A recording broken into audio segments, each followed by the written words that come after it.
Halo mayam puremak hujik numit jumba matung pung aniga minute khara chale marak asida mung laijari mafam asina hafta minute thonglom dagi lakpa lambi aduga direct Jenims tasan gi lambi aduga Jenims rom dai lagana Jenims dagi na hafta minute thonglom lakpa aduga soyom lagai citizen club ki soida phangna ba mafam lamlong mari phang mafam sida oirom da sat khara citizen club aduga yelom da chalagana mukurai gi NRL pangwana hawai leramba ado adom side chat kharne aduga sum chat khargana mu hafta minute thong la ani aduga marak sidana mu sigi sang he leri makada gari khara khame aduga as DP pharmacy haina ma thaba muthena bine adu hek mathak ta yeng khat pira kanda kogi sumaina hanagi mawong sumaina thaba ma leirani aduga sigumba stair sida kakhat pira matung sida sumain thabam leiramgani yamna huji haurak pada ngairiba kogi naw nupa amagi mafamni lucid store ana ado magi Facebook page si leiri Facebook page ki maming lucid store gaina kwa adagi Instagram da su lucid store 2023 aina sumain thabiraga thamma mafam ma leiri sida huji luxury sina box khara anauba box khara leirakpa thajal lakpa mina adogi box khara lokthok jagena kai thok sage na to bane do si kai ba se mayam yeng min se haina live se thajar ko box se pull lagal dum leiri ko to se box se pull lagal leiri tharak pa se mafam atop pa manipur gi mapa nei tharak pa hai tare sumaina ga thabi rak pa box mayam leiri box se yeng min na ba ta ja mayam puna yeng min na ba ta ja ne yam leiri box matum ani hum leire yeng min na ba ta ja do lo bane aduga yamna hojik haurakta ngairiba store hai tare koi leibak sigi akoi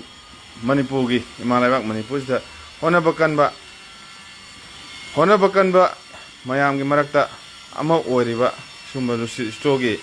mawong ji haurakta ngairiba gi style ni sel leiriba mawong thammi ba style si amam to oina mayam do tamna kari no kamai tawbuno habdo ma friend mu charake pung ama gumba thajage tamna adum thajage sigi style leiri yamne ing chingna hai tare ko somda ju nge haina ngangi sina background sound BGM BGS ka hai tare ko background music BGM do background sound smai laibani ado mayam gi huji yengi ba live sigi description da moi page da gi moi gi page gi link thajar ke mayam na follow toksan biraga pochai lining ba sida yaw ba hong pochai mayam york pa kanda pochai lining boy ta moi contact to bira mi ani link am thajalo ni si live to da noi gi kano do link ado mathang sa tharak pa program da kai thok na bagi damak ta si globe uptana lai gram ni kai thok to ro ni sida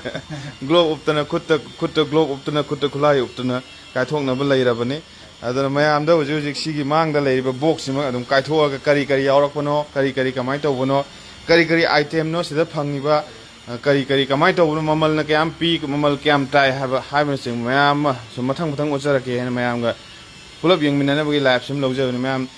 khang da khangbining ba amadi hangbining ba sing live ta comment bibiraga adum hangbiro adum yaringai khumna bo hana jage mayam ga interaction to ba mayam ga adum laimina ba mayam ga khang da tana ba yam thin nungai jaba mi mani aduduna mayam na habira pokhuri ma khumna bidam ta ready laijare adu lucid store da ki su mu link se thabire ko link se click to ba yabre adabra do madi khang de yadabai chance la yam wangna ado mogi page do makta dum changbiraga icon se changbiraga dum poche learning ba yawra ga mo dum contact to bi ani aduga mafam na ching base ai nga sa jo hajabani hujum ko ucharake box kai dringa do ucharake hai tare mafam je hafta minute thonglom dagi sumna laksan ba kan Jenims ki lambi lakpa aduga babina leire ada building wangba ma leibe se ko gi Dr. W gi babina diagnostic center leire aduga Jenims ta gi lambi duni lambi sigi soibam na kai kirang hel lan dharak paga DP pharmacy na makha nam thetpa chokthuk chawna thetpa mu uragani adu hek manak tu da amung lucid store gi mallaba patlaba khogi flex ama thetpa thengnagani adugi hek dukan sida sigi parking space yam chawna leiriba parking space sida ko gari khambirani mayam gari pubirak po gari khambirani duga hek sigi khogi sabalo chandriba somba staircase lakpiraga sida lucid store hena library si khara section lakpiyo si matang ida ko nap tan lakpiyo ꯇꯥꯒꯅꯤ ꯍꯥꯏꯇꯥꯔꯦ ꯑꯗꯣ ꯕꯣꯛꯁꯁꯦ ꯇꯧꯖꯔꯛꯑꯒꯦꯀꯣ ꯄꯣꯠꯁꯦ ꯀꯔꯤ ꯀꯔꯤ ꯇꯧꯕꯅꯣꯗꯣ ꯀꯥꯏꯕ ꯍꯧ ꯌꯥꯔꯦ. ꯌꯥꯔꯦꯅꯦ ꯌꯥꯔꯦꯅꯦ ꯃꯤ ꯃꯌꯥꯝꯅ ꯕꯣꯛꯁ ꯀꯥꯏꯕꯤꯔꯣ ꯕꯣꯛꯁ ꯀꯥꯏꯕꯤꯔꯣꯅ ꯕꯣꯛꯁ ꯂꯦꯟꯕ ꯍꯧꯔꯕꯅꯤ ꯊꯨꯅ ꯂꯩꯁꯤꯜꯂꯛꯀꯦ. ꯇꯞ ꯇꯞꯅ ꯑꯗꯨꯝ ꯂꯦꯟꯔꯣ ꯈꯨꯠꯀ ꯁꯣꯛꯑꯗꯤ ꯑꯃꯨꯛ ꯐꯔꯛ ꯇꯥꯗꯣꯏꯃꯤꯅꯦ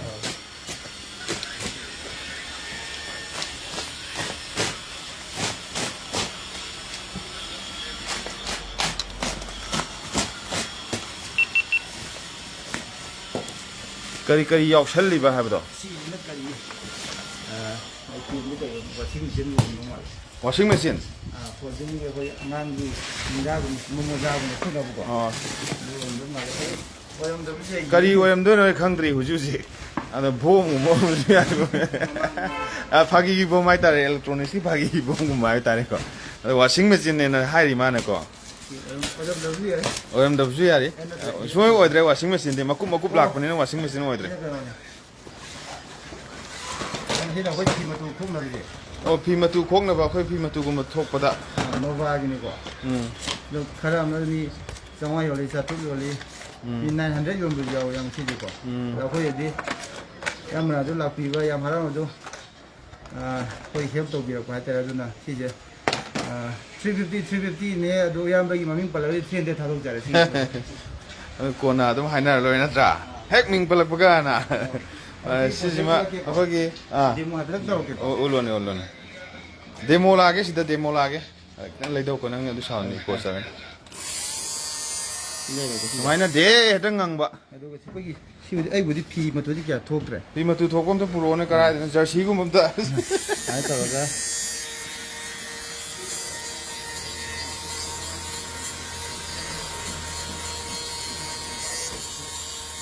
ꯑꯣꯀꯦ ꯑꯣꯀꯦ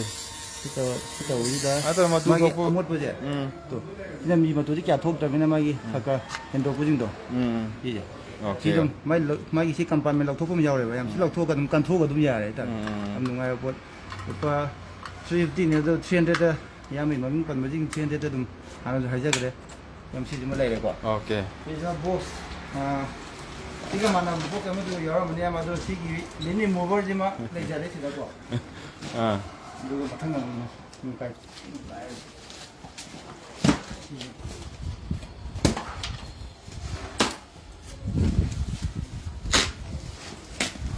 ꯑꯃꯃꯨꯛ ꯀꯥꯏꯕ ꯍꯧꯔꯦ ꯃꯌꯥꯝ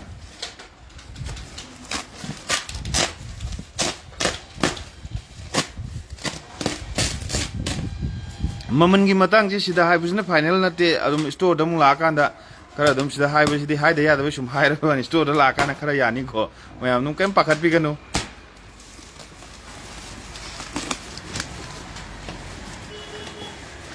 ꯑꯦꯗꯚꯔꯇꯥꯏꯖꯃꯦꯟ ꯁ꯭ꯇꯥꯏꯜꯅꯦ ꯍꯥꯏꯇꯥꯔꯦꯀꯣ ꯃꯌꯥꯝ ꯄꯥꯈꯠꯄꯤꯒꯅꯨ ꯀꯩꯝꯇ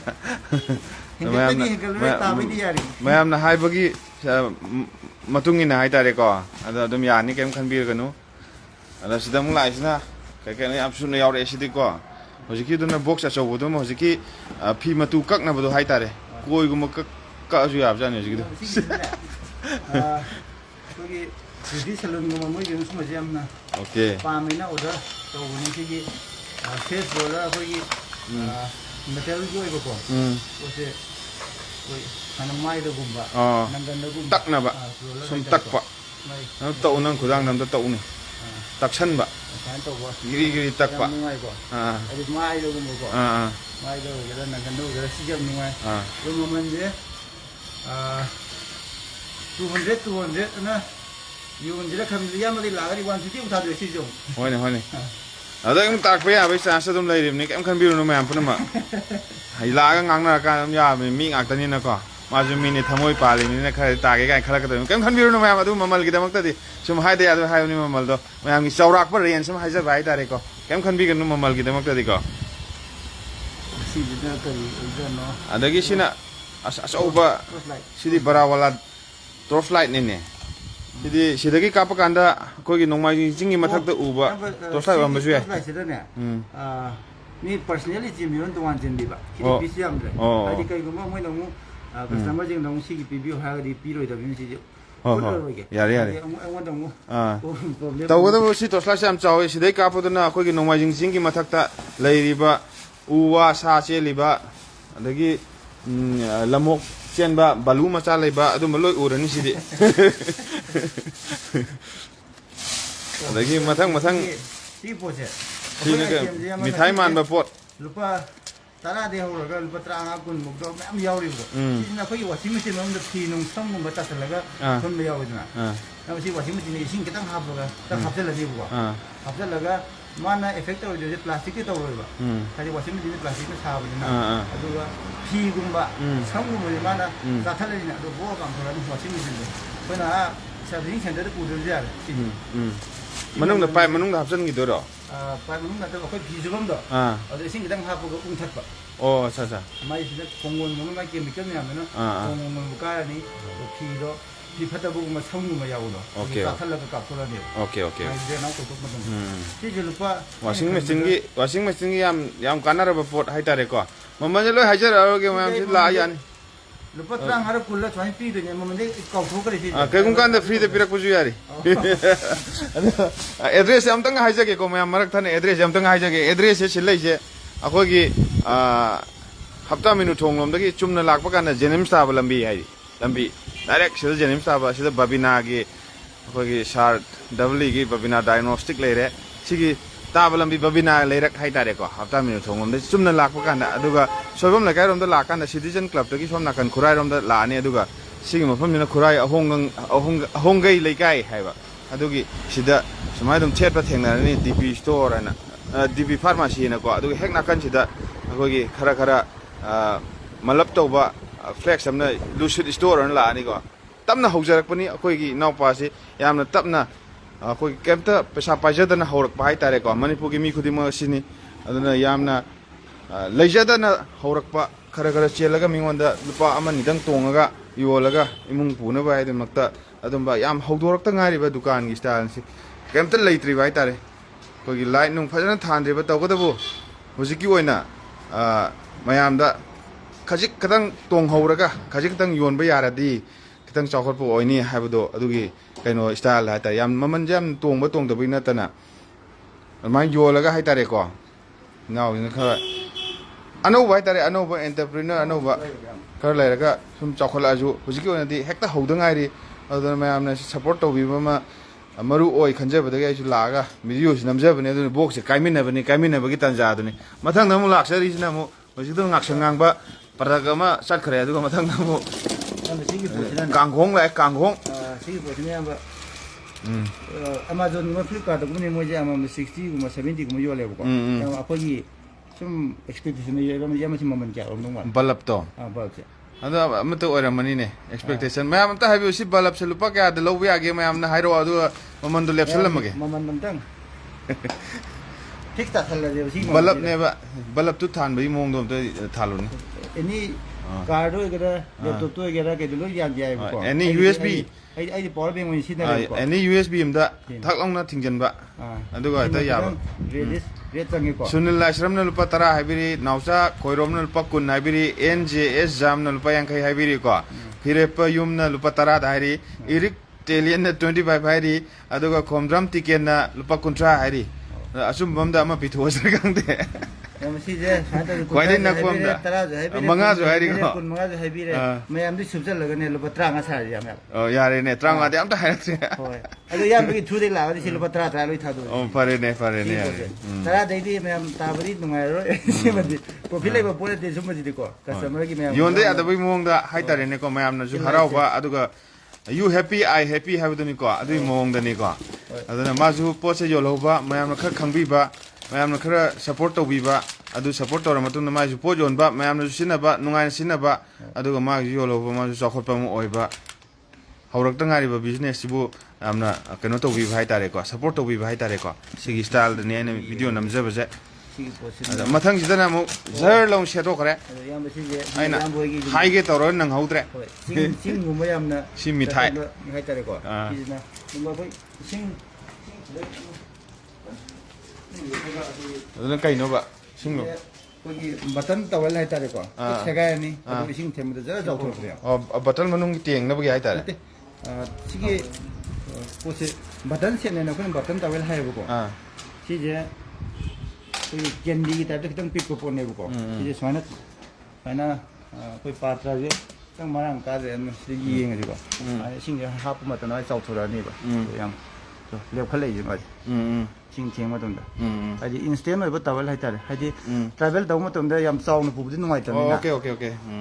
ꯌꯥꯝ 파디. ꯍꯣꯏ ꯐꯗꯤ 아코기 론다디 파디. ꯐꯗꯤ ꯃꯩꯇꯩꯂꯣꯟꯗ ꯍꯥꯏꯔꯗꯤ ꯐꯗꯤ ꯑꯗꯨꯃꯥꯏꯅ ꯇꯧꯔꯒ ꯑꯉꯥꯡꯒꯤ 숲산비 파디. ꯍꯣꯏ ꯋꯥꯏꯐ ꯑꯣꯏꯔꯁꯨ ꯌꯥꯔꯦ ꯁꯤ ꯌꯥꯝ ꯆꯥꯎꯊꯣꯛꯄ ꯌꯥꯔꯦꯀꯣ ꯌꯥꯝ ꯁꯤꯗꯩꯗ ꯖꯦꯟꯅ ꯄꯤꯛꯄꯁꯨ ꯂꯩ ꯑꯗꯨꯕꯨ ꯁꯤꯁꯤꯅ ꯁꯥꯏꯖꯁꯦ ꯈꯔ ꯀꯝꯐꯣꯔꯇꯦꯕꯜ 어ꯣꯏꯒꯗ꯭ꯔꯅ ꯑꯩꯈꯣꯏꯅ ꯁꯤꯁꯦ ꯁꯤꯁꯦ ꯂꯣꯏ ꯆꯥꯎꯊꯣꯛꯈ꯭ꯔꯦꯅꯦ ꯁꯤꯗꯤ ꯏꯁꯤꯡ ꯈꯔ ꯍꯩꯖꯤꯜꯂꯨꯕꯗꯒꯤ ꯐꯗꯤ ꯑꯆꯧꯕ ꯑꯣꯟꯈ꯭ꯔꯦ ꯐꯗꯤ ꯃꯆꯥꯗꯒꯤ ꯒꯨꯂꯤꯗꯒꯤ ꯐꯗꯤ ꯑꯣꯟꯕ ꯍꯥꯏꯇꯥꯔꯦꯅꯦ ꯁꯤꯁꯤꯅ ꯈꯔ ꯊꯥꯕ ꯀ꯭ꯋꯥꯂꯤꯇꯤꯅꯤꯀꯣ ꯁꯤꯗꯩ ꯄꯥꯕ ꯀ꯭ꯋꯥꯂꯤꯇꯤꯁꯨ ꯂꯩ ꯁꯤꯅ ꯈꯤꯇꯪ ꯊꯥꯔꯞ ꯇꯧꯔꯒ ꯁꯤꯖꯤꯟꯅꯕꯗ ꯅꯨꯡꯉꯥꯏꯕ ꯍꯥꯏꯇꯥꯔꯦ 오케이. ꯑꯗ ꯁꯤꯒꯤ ꯃꯃꯜꯁꯦ ꯑꯃ ꯀꯁꯇꯃꯔꯁꯤꯡꯗ ꯍꯪꯕꯤꯔꯤ ꯃꯃꯜ ꯀꯌꯥ ꯑꯣꯏꯗꯣꯏꯅꯣ ꯃꯃꯜꯁꯦ ꯁꯤꯒꯤ ꯃꯃꯜꯁꯦ ꯑꯃꯨꯛ ꯍꯥꯏꯕꯤꯔꯣꯅꯦ ꯃꯌꯥꯝ ꯑꯝꯇ ꯇꯥꯟꯅꯕ ꯌꯥꯕ꯭ꯔꯥ ꯉꯁꯤꯅꯦ ꯃꯃꯜꯁꯦ ꯑꯝꯇ ꯍꯥꯏꯕꯤꯌꯨ ꯂꯥꯏꯚ ꯌꯦꯡꯕꯤꯔꯤꯕ ꯃꯌꯥꯝ ꯏꯆꯤꯜ ꯏꯅꯥꯎ ꯃꯌꯥꯝꯁꯦ ꯐꯖꯅ ꯑꯝꯇ ꯍꯥꯏꯕꯤꯌꯨꯅꯦ ꯃꯃꯜꯁꯦ ꯑꯗꯨꯒ ꯁꯤꯒꯤꯁꯤꯅ ꯑꯩꯅ ꯍꯥꯏꯖꯕꯗꯣ ꯑꯩꯈꯣꯏ ꯃꯤꯊꯥꯏꯗꯒꯤ ꯐꯗꯤ ꯑꯣꯟꯕ ꯃꯑꯣꯡꯅꯦ ꯁꯤꯗ ꯏꯁꯤꯡ ꯈꯔ ꯍꯦꯛ ꯆꯣꯠꯍꯟꯕ ꯃꯇꯝꯗ ꯁꯤꯒꯤ ꯃꯤꯊꯥꯏ ꯃꯀꯨꯁꯦ ꯌꯥꯝ ꯄꯥꯕ ꯄꯣꯠꯅꯤꯀꯣ ꯁꯤ ꯑꯩꯈꯣꯏꯒꯤ ꯃꯅꯤ ꯕꯦꯒꯇꯒꯁꯨ ꯑꯗꯨꯝ ꯍꯥꯞꯄ ꯌꯥꯗꯧꯕ ꯃꯑꯣꯡꯅꯦ ꯑꯗꯣ ꯊꯛ ꯂꯥꯎ ꯇꯧꯔꯀꯥꯟꯗ ꯑꯁꯤ ꯃꯤꯊꯥꯏꯁꯤꯗꯒꯤ ꯏꯁꯤꯡ ꯈꯔ ꯆꯣꯠꯍꯟꯕ ꯃꯇꯝꯗ ꯃꯤꯊꯥꯏꯁꯤꯗꯒꯤ ꯐꯗꯤ ꯍꯦꯛꯇ ꯑꯣꯟꯕ ꯐꯗꯤ ꯑꯆꯧꯕ ꯍꯦꯛꯇ ꯑꯣꯟꯕ ꯃꯥꯏ ꯃꯤꯠ ꯍꯦꯛꯇ ꯇꯩꯊꯣꯛꯄ ꯏꯔꯨ ꯍꯦꯛꯇ ꯂꯨꯖꯕ ꯌꯥꯕ ꯑꯗꯨꯝꯕ ꯃꯑꯣꯡꯅꯤ ꯑꯗꯨꯒ ꯂꯨꯄꯥ 10 ꯍꯥꯏꯔꯤ 5 ꯍꯥꯏꯔꯤ ꯂꯨꯄꯥ 2ꯒꯁꯨ ꯍꯥꯏꯕ ꯌꯥꯎꯔꯤꯀꯣ ꯂꯨꯄꯥ 10ꯒꯤ 3ꯁꯨ ꯍꯥꯏꯕ ꯌꯥꯎꯔꯤ ꯄꯣꯏꯔꯩꯇꯣꯟ ꯑꯣꯔꯣꯡꯕꯝꯅꯀꯣ ꯑꯗꯒꯤ ꯂꯨꯄꯥ 10ꯒꯤ 3 ꯍꯥꯏꯕ ꯌꯥꯎꯔꯤ ꯑꯗꯩ ꯊꯣꯛꯆꯣꯝ ꯔꯥꯏꯀꯨꯃꯥꯔ ꯂꯨꯄꯥ 5 ꯍꯥꯏꯕꯤꯔꯤꯀꯣ ꯁꯂꯥꯝ ꯆꯟꯗ꯭ꯔ ꯂꯨꯄꯥ 1 ꯍꯥꯏꯕꯤꯕꯁꯨ ꯌꯥꯎꯔꯤ 5 ꯍꯥꯏꯕꯤꯕꯁꯨ ꯌꯥꯎꯔꯤ 10 ꯍꯥꯏꯕꯤꯕꯁꯨ ꯌꯥꯎꯔꯤꯀꯣ ꯌꯥꯝ ꯌꯥꯎꯔꯤ ꯑꯗꯣ ꯃꯤꯊꯥꯏ ꯑꯃꯒꯤ ꯃꯃꯜꯅꯤ ꯀꯩꯝ ꯈꯟꯕꯤꯔꯨꯔꯅꯨ ꯌꯥꯝ ꯁꯤ ꯃꯌꯥꯝꯒꯤ ꯄꯨꯟꯁꯤꯜꯂꯒ ꯂꯨꯄꯥ 10ꯗ ꯌꯣꯟꯊꯣꯛꯑꯁꯦ ꯍꯥꯏꯗꯤ ꯐꯗꯤꯗꯣ ꯋꯥꯅꯤ ꯆꯥꯎꯊꯣꯛꯑꯀꯥꯟꯗ ꯁꯌꯨꯝ ꯄꯥꯛꯑꯦꯕ ꯇꯤꯁꯨ ꯄꯦꯄꯔ ꯌꯥꯝ ꯄꯥꯛꯑꯦ ꯍꯣꯏ ꯑꯗꯨꯒ ꯃꯤꯊꯥꯏꯗꯒꯤ ꯐꯗꯤ ꯑꯣꯟꯕꯁꯦ ꯑꯗꯨꯝ ꯁꯤꯗ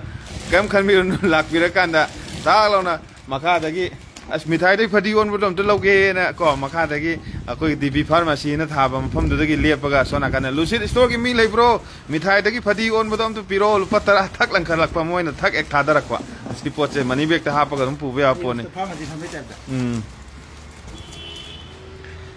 ꯑꯗꯣ ꯃꯣꯏꯁꯤꯗ ꯍꯧꯖꯤꯛ ꯕꯥꯔꯇꯤꯟ ꯑꯃ ꯊꯝꯃꯅꯤ ꯍꯥꯏ ꯁ꯭ꯇꯦꯌꯔ ꯀꯥꯕ ꯉꯝꯗꯕ ꯑꯍꯜ ꯑꯃ ꯂꯥꯛꯑꯁꯨ ꯕꯥꯔꯇꯤꯟꯗꯨꯗ ꯄꯩꯁꯥ ꯍꯥꯞꯄꯛꯑꯀꯥꯟꯗ ꯕꯥꯔꯇꯤꯟꯗꯨ ꯆꯤꯡꯈꯠꯅꯕꯒꯤꯗꯃꯛꯇꯀꯣ ꯑꯗꯣ ꯃꯊꯪꯁꯦ ꯑꯃꯨꯛ ꯀꯥꯏꯔꯤꯁꯦ ꯄꯦꯛꯁꯦ ꯖꯔ ꯍꯦꯛꯇ ꯀꯥꯏꯊꯔꯤꯁꯤꯅ ꯃꯊꯪꯁꯤꯅ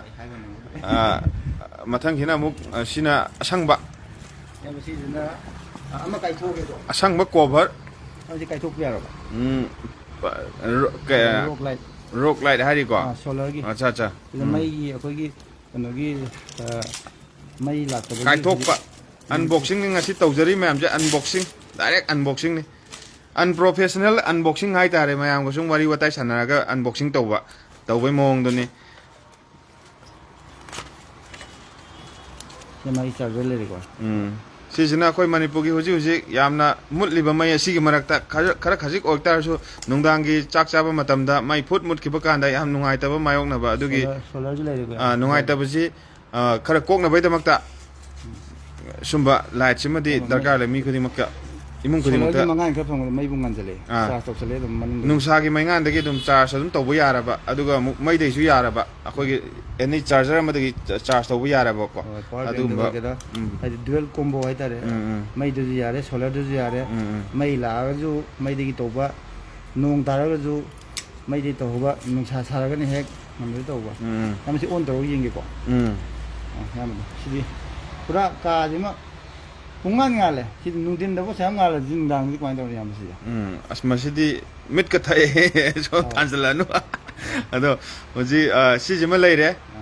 ꯇꯣꯔꯆ ꯂꯥꯏꯠ ꯍꯥꯏꯇꯥꯔꯦ ꯇꯣꯔꯆ ꯂꯥꯏꯠꯁꯦ ꯁꯤꯅ ꯐꯣꯀꯁ ꯌꯥꯎꯗꯕ ꯇꯣꯔꯆ ꯂꯥꯏꯠ ꯃꯩ ꯉꯥꯟꯅꯕ ꯇꯣꯔꯆ ꯂꯥꯏꯠ ꯆꯥꯛ ꯆꯥꯕ ꯃꯇꯝꯗ ꯄꯨꯡꯉꯥꯟ ꯉꯥꯟꯅ ꯃꯩ ꯆꯥꯔꯝꯕꯗꯣ ꯃꯩ ꯐꯨꯠ ꯂꯧ ꯃꯨꯠꯈꯤꯕ ꯀꯥꯟꯗ ꯑꯩꯈꯣꯏꯒꯤ ꯁꯤꯁꯦ ꯃꯩ ꯑꯦꯝ ꯆꯥꯎꯋꯦ ꯑꯗꯨꯒ ꯀꯩꯒꯨꯝꯕ ꯑꯩꯈꯣꯏꯅ ꯃꯩ ꯂꯥꯛꯇ꯭ꯔꯒ ꯁꯤꯗ ꯊꯤꯜꯂꯒ ꯄꯋꯥꯔ ꯕꯦꯡ ꯑꯣꯏꯅ ꯁꯤꯖꯤꯟꯅꯕꯁꯨ ꯌꯥꯏꯀꯣ ꯆꯥꯔꯖꯤꯡ ꯑꯃꯨꯛ ꯌꯥꯕ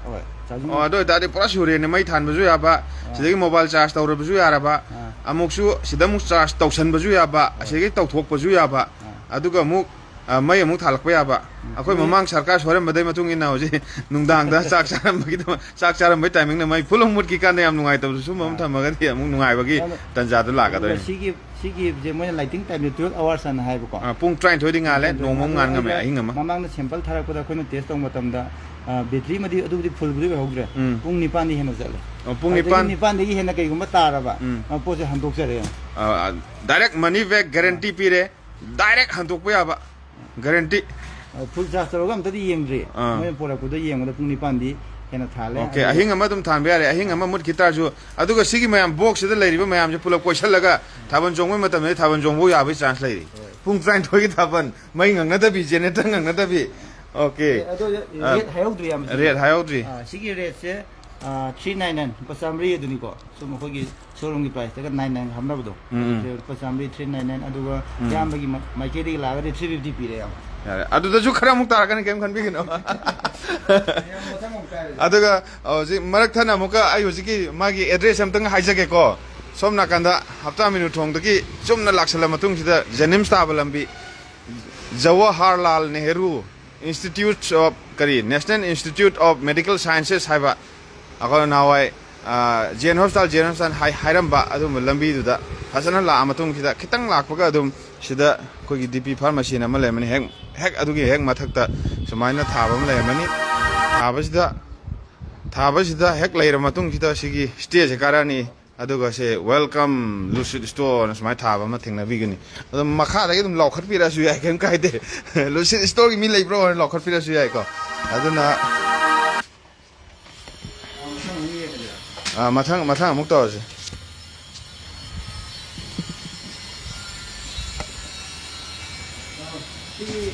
DP ꯐꯥꯔꯃꯥꯁꯤ ꯍꯥꯏꯅ ꯃꯈꯥꯗ ꯑꯃ ꯊꯥꯕ ꯑꯗꯨ ꯍꯦꯛ ꯃꯊꯛꯇ ꯍꯥꯏꯇꯥꯔꯦ ꯂꯨꯁꯤꯠ ꯁ꯭ꯇꯣꯔꯅ ꯕꯣꯛꯁꯁꯦ ꯆꯞ ꯃꯥꯟꯅꯔꯦꯕ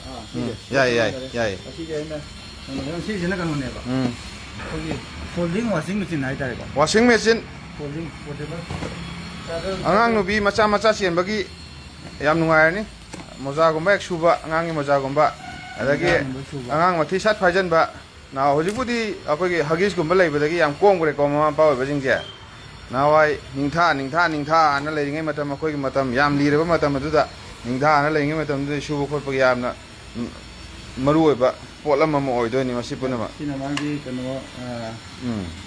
ꯁꯤꯒꯤ ꯕꯦꯇ꯭ꯔꯤ ꯄꯋꯥꯔ ꯅꯠꯇꯦ ꯌꯥꯝꯅ ꯗꯥꯏꯔꯦꯛ AC ꯅꯤꯀꯣ ꯑꯣꯀꯦ ꯑꯗꯨꯒ ꯁꯤꯒꯤ ꯃꯥꯒꯤ ꯑꯦꯗꯥꯞꯇꯔꯁꯨ ꯂꯩꯔꯦꯀꯣ ꯑꯦꯗꯥꯞꯇꯔ ꯁꯤꯒꯤ ꯄꯣꯠꯁꯤꯅ ꯁꯤꯗ ꯊꯤꯜꯂꯅꯤꯀꯣ ꯑꯗꯨ ꯔꯦꯇꯤꯡꯗꯣ ꯑꯝꯇ ꯍꯥꯏꯔꯛꯑꯣ 5 ꯚꯣꯜꯒꯤꯔ ꯀꯩꯅꯣ 12 ꯚꯣꯜꯂ ꯁꯤꯁꯦ 12 ꯚꯣꯜꯅꯦ ꯌꯥꯝ 12 ꯚꯣꯜꯒꯤ ꯑꯗꯨ ꯑꯣꯏꯇꯥꯔꯗꯤ ꯍꯥꯏꯔꯛꯑꯒꯦ ꯍꯥꯏꯔꯛꯑꯣ ꯃꯊꯪ ꯅꯪ ꯍꯥꯟꯅ ꯍꯥꯏꯔꯛꯑꯣ ꯑꯗꯒꯤ ꯁꯤ ꯂꯩꯔꯦ ꯃꯥꯒꯤ ꯐꯣꯜꯗꯤꯡ ꯑꯣꯏꯕ ꯍꯣꯏ ꯗ꯭ꯔꯥꯏꯌꯔꯁꯨ ꯑꯣꯏꯔꯤꯀꯣ ꯁꯤꯁꯦ ꯗ꯭ꯔꯥꯏꯌꯔꯁꯨ ꯌꯥꯎꯕ ꯀꯪꯍꯟ ꯌꯥꯕꯤ ꯃꯥꯏ ꯁꯥꯏꯖꯁꯦ ꯁꯤꯅꯤꯀꯣ ꯁꯨꯔꯝꯗꯥꯏꯗ ꯁꯨꯃꯥꯏꯅ ꯆꯤꯡꯈꯠꯄꯤꯕ ꯁꯨꯔꯝꯗꯥꯏꯗ ꯆꯤꯡꯈꯠꯂꯅꯤ ꯁꯨꯃꯥꯏꯅ ꯄꯥꯏꯔꯒ ꯇꯞꯅ ꯆꯤꯡꯈꯠꯄꯤꯔꯅꯤ ꯕꯥꯇꯤꯟ ꯑꯃꯒꯤ ꯁꯥꯏꯖ ꯂꯥꯛꯑꯅꯤ ꯕꯥꯇꯤꯟ ꯃꯆꯥ ꯑꯃꯒꯤ ꯁꯥꯏꯖ ꯂꯥꯛꯑꯅꯤ ꯁꯤꯁꯦ ꯍꯥꯏꯐꯦꯠꯇꯪ ꯎꯪꯍꯟꯒꯦꯀꯣ ꯏꯟꯁꯤꯜꯂꯒ ꯃꯥꯒꯤ ꯑꯣꯏꯜꯁꯦ ꯁꯤꯗ ꯃꯥꯒꯤ ꯑꯥꯎꯠꯂꯦꯠ ꯄꯤꯕ ꯃꯇꯝꯗ ꯁꯤꯒꯤ ꯕꯇꯟꯁꯦ ꯁꯠꯂꯝ ꯍꯥꯏꯅ ꯁꯠꯇꯣꯛꯑ ꯂꯣꯏꯔꯦ ꯌꯥꯝ ꯏꯁꯤꯡ ꯇꯥꯔꯛꯑꯅꯦꯕ ꯁꯤꯗ ꯁꯤ ꯃꯦꯟꯁꯤꯟꯕꯤꯕ ꯏꯚꯟ ꯄꯥꯏꯈꯠꯂ ꯑꯗꯨꯝ ꯍꯩꯗꯣꯛꯈꯤꯕꯁꯨ ꯌꯥꯔꯤ ꯄꯣꯠꯅꯤꯗ ꯂꯩꯔꯦ ꯑꯗꯩꯗꯤ ꯎꯪꯍꯟꯖꯔꯛꯑꯒꯦ ꯖꯔ ꯍꯦꯛꯇ ꯎꯪꯍꯟꯕ ꯃꯩ ꯉꯥꯜꯂꯦ ꯃꯩ ꯁꯤꯗ ꯂꯥꯛꯑꯦ ꯃꯩ ꯂꯥꯛꯄꯒꯤ ꯁꯥꯏꯟ ꯑꯃ ꯊꯣꯛꯈ꯭ꯔꯦ ꯁ꯭ꯋꯥꯏꯗ ꯉꯥꯛꯇꯪ ꯈꯨꯠꯁꯦ ꯉꯥꯛꯇꯪ ꯅꯝꯃ ꯂꯩꯕ ꯊꯝꯗ꯭ꯔꯕ ꯃꯥꯜꯂꯦ ꯑꯗꯨꯅ ꯅꯝꯃꯟꯗ ꯂꯩ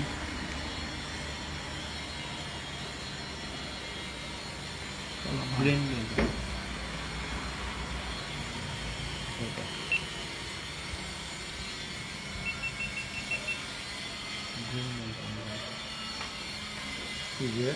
ꯑꯃꯨꯛꯀ ꯆꯦꯛꯇꯣ ꯑꯝꯇ ꯆꯠꯂ ꯊꯤꯜꯂꯣ ꯂꯥꯏꯠ ꯑꯉꯥꯡꯕ ꯉꯥꯜꯂꯝꯕꯅꯦ ꯁꯤ ꯖꯦꯛꯁꯦ ꯑꯝꯇ ꯆꯠꯂ ꯊꯤꯜꯂꯨꯅꯤ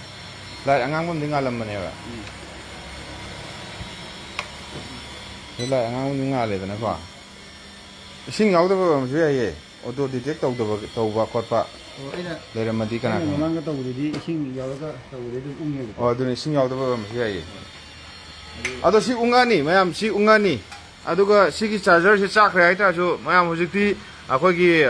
ꯌꯨꯝꯗ ꯑꯩꯈꯣꯏ ꯃꯣꯗꯦꯝ ꯑꯗꯨꯝ ꯂꯩꯅꯔꯝꯃꯤ ꯏꯟꯇꯔꯅꯦꯠ ꯁꯝꯕꯤꯅꯕꯒꯤꯗꯃꯛꯇ ꯑꯩꯈꯣꯏ ꯏꯟꯇꯔꯅꯦꯠ ꯊꯥ 3, 4, 5, 6 ꯊꯤꯡꯖꯤꯟꯈꯤꯕꯗꯒꯤ ꯌꯨꯝ ꯈꯨꯗꯤꯡꯃꯛꯇ ꯑꯌꯥꯝꯕ ꯏꯟꯇꯔꯅꯦꯠꯀꯤ ꯀꯩꯅꯣ ꯂꯩꯔꯝꯃꯦ ꯑꯗꯨꯅ ꯑꯗꯨꯒꯤ ꯑꯦꯗꯥꯞꯇꯔꯗꯨꯅꯐꯥꯎ ꯌꯥꯅꯤ ꯁꯤꯒꯤ ꯀꯩꯒꯨꯝꯕ ꯌꯥꯈꯤꯗ꯭ꯔꯁꯨꯍꯥꯏꯇꯥꯔꯦꯀꯣ ꯑꯥꯎꯠꯄꯨꯠꯁꯦ 12 ꯚꯣꯜꯠ 2 ꯑꯦꯝꯄꯤꯌꯔꯒꯤ ꯆꯥꯔꯖꯔꯅꯦ ꯁꯤꯒꯤꯁꯦ ꯍꯦꯛ ꯃꯥꯟꯅꯕ ꯑꯃ ꯑꯗꯨꯝ ꯇꯧꯔꯒ ꯑꯗꯨꯝ ꯌꯥꯔꯅꯤ ꯃꯣꯗꯦꯝꯒꯤ ꯆꯥꯔꯖꯔꯗꯨꯅꯦ ꯑꯗꯨꯒ ꯁꯤꯒꯤ ꯋꯥꯁꯤꯡ ꯃꯦꯆꯤꯟ ꯌꯥꯝ ꯄꯤꯛꯄ ꯕꯥꯔꯇꯤꯟꯒꯨꯝꯕꯒꯤ ꯁꯥꯏꯖꯅꯦ ꯍꯥꯏꯇꯥꯔꯦ ꯁꯨꯃꯥꯏꯅ ꯄꯥꯏꯐꯝ ꯌꯥꯎꯏ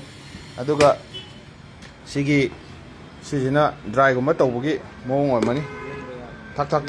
ꯇꯧꯔꯒ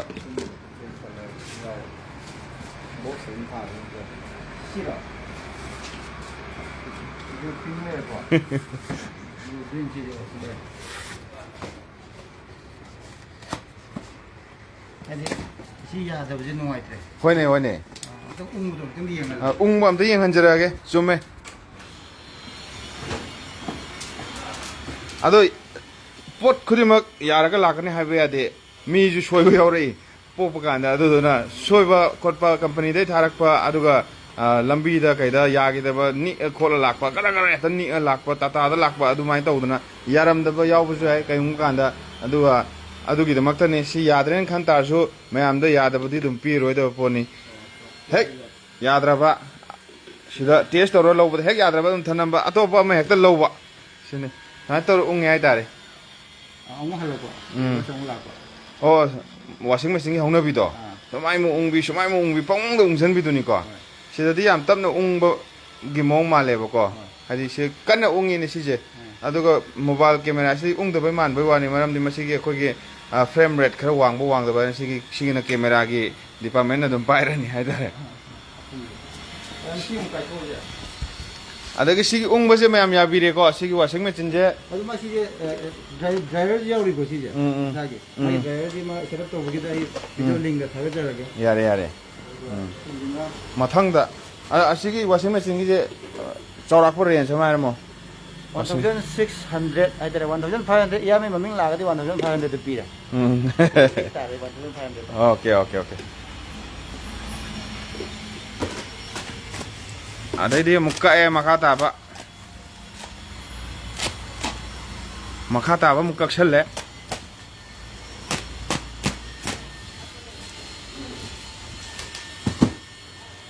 hairiba price khudima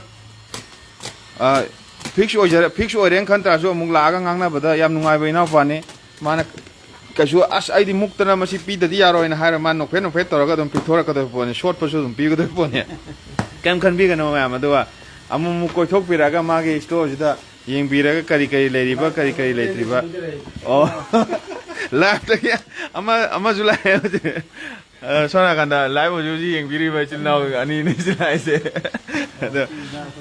ni masa koi butterfly massage to butterfly massage butterfly massage sai tare mo butterfly massage massage ka khoi khang ba te massage ka khoi di kamai to bono tak han doi ro belly gi ju yaw khong bi ra asi je koi tombong di ni nang ko phajalaga anta toro ne si yam phabo iduni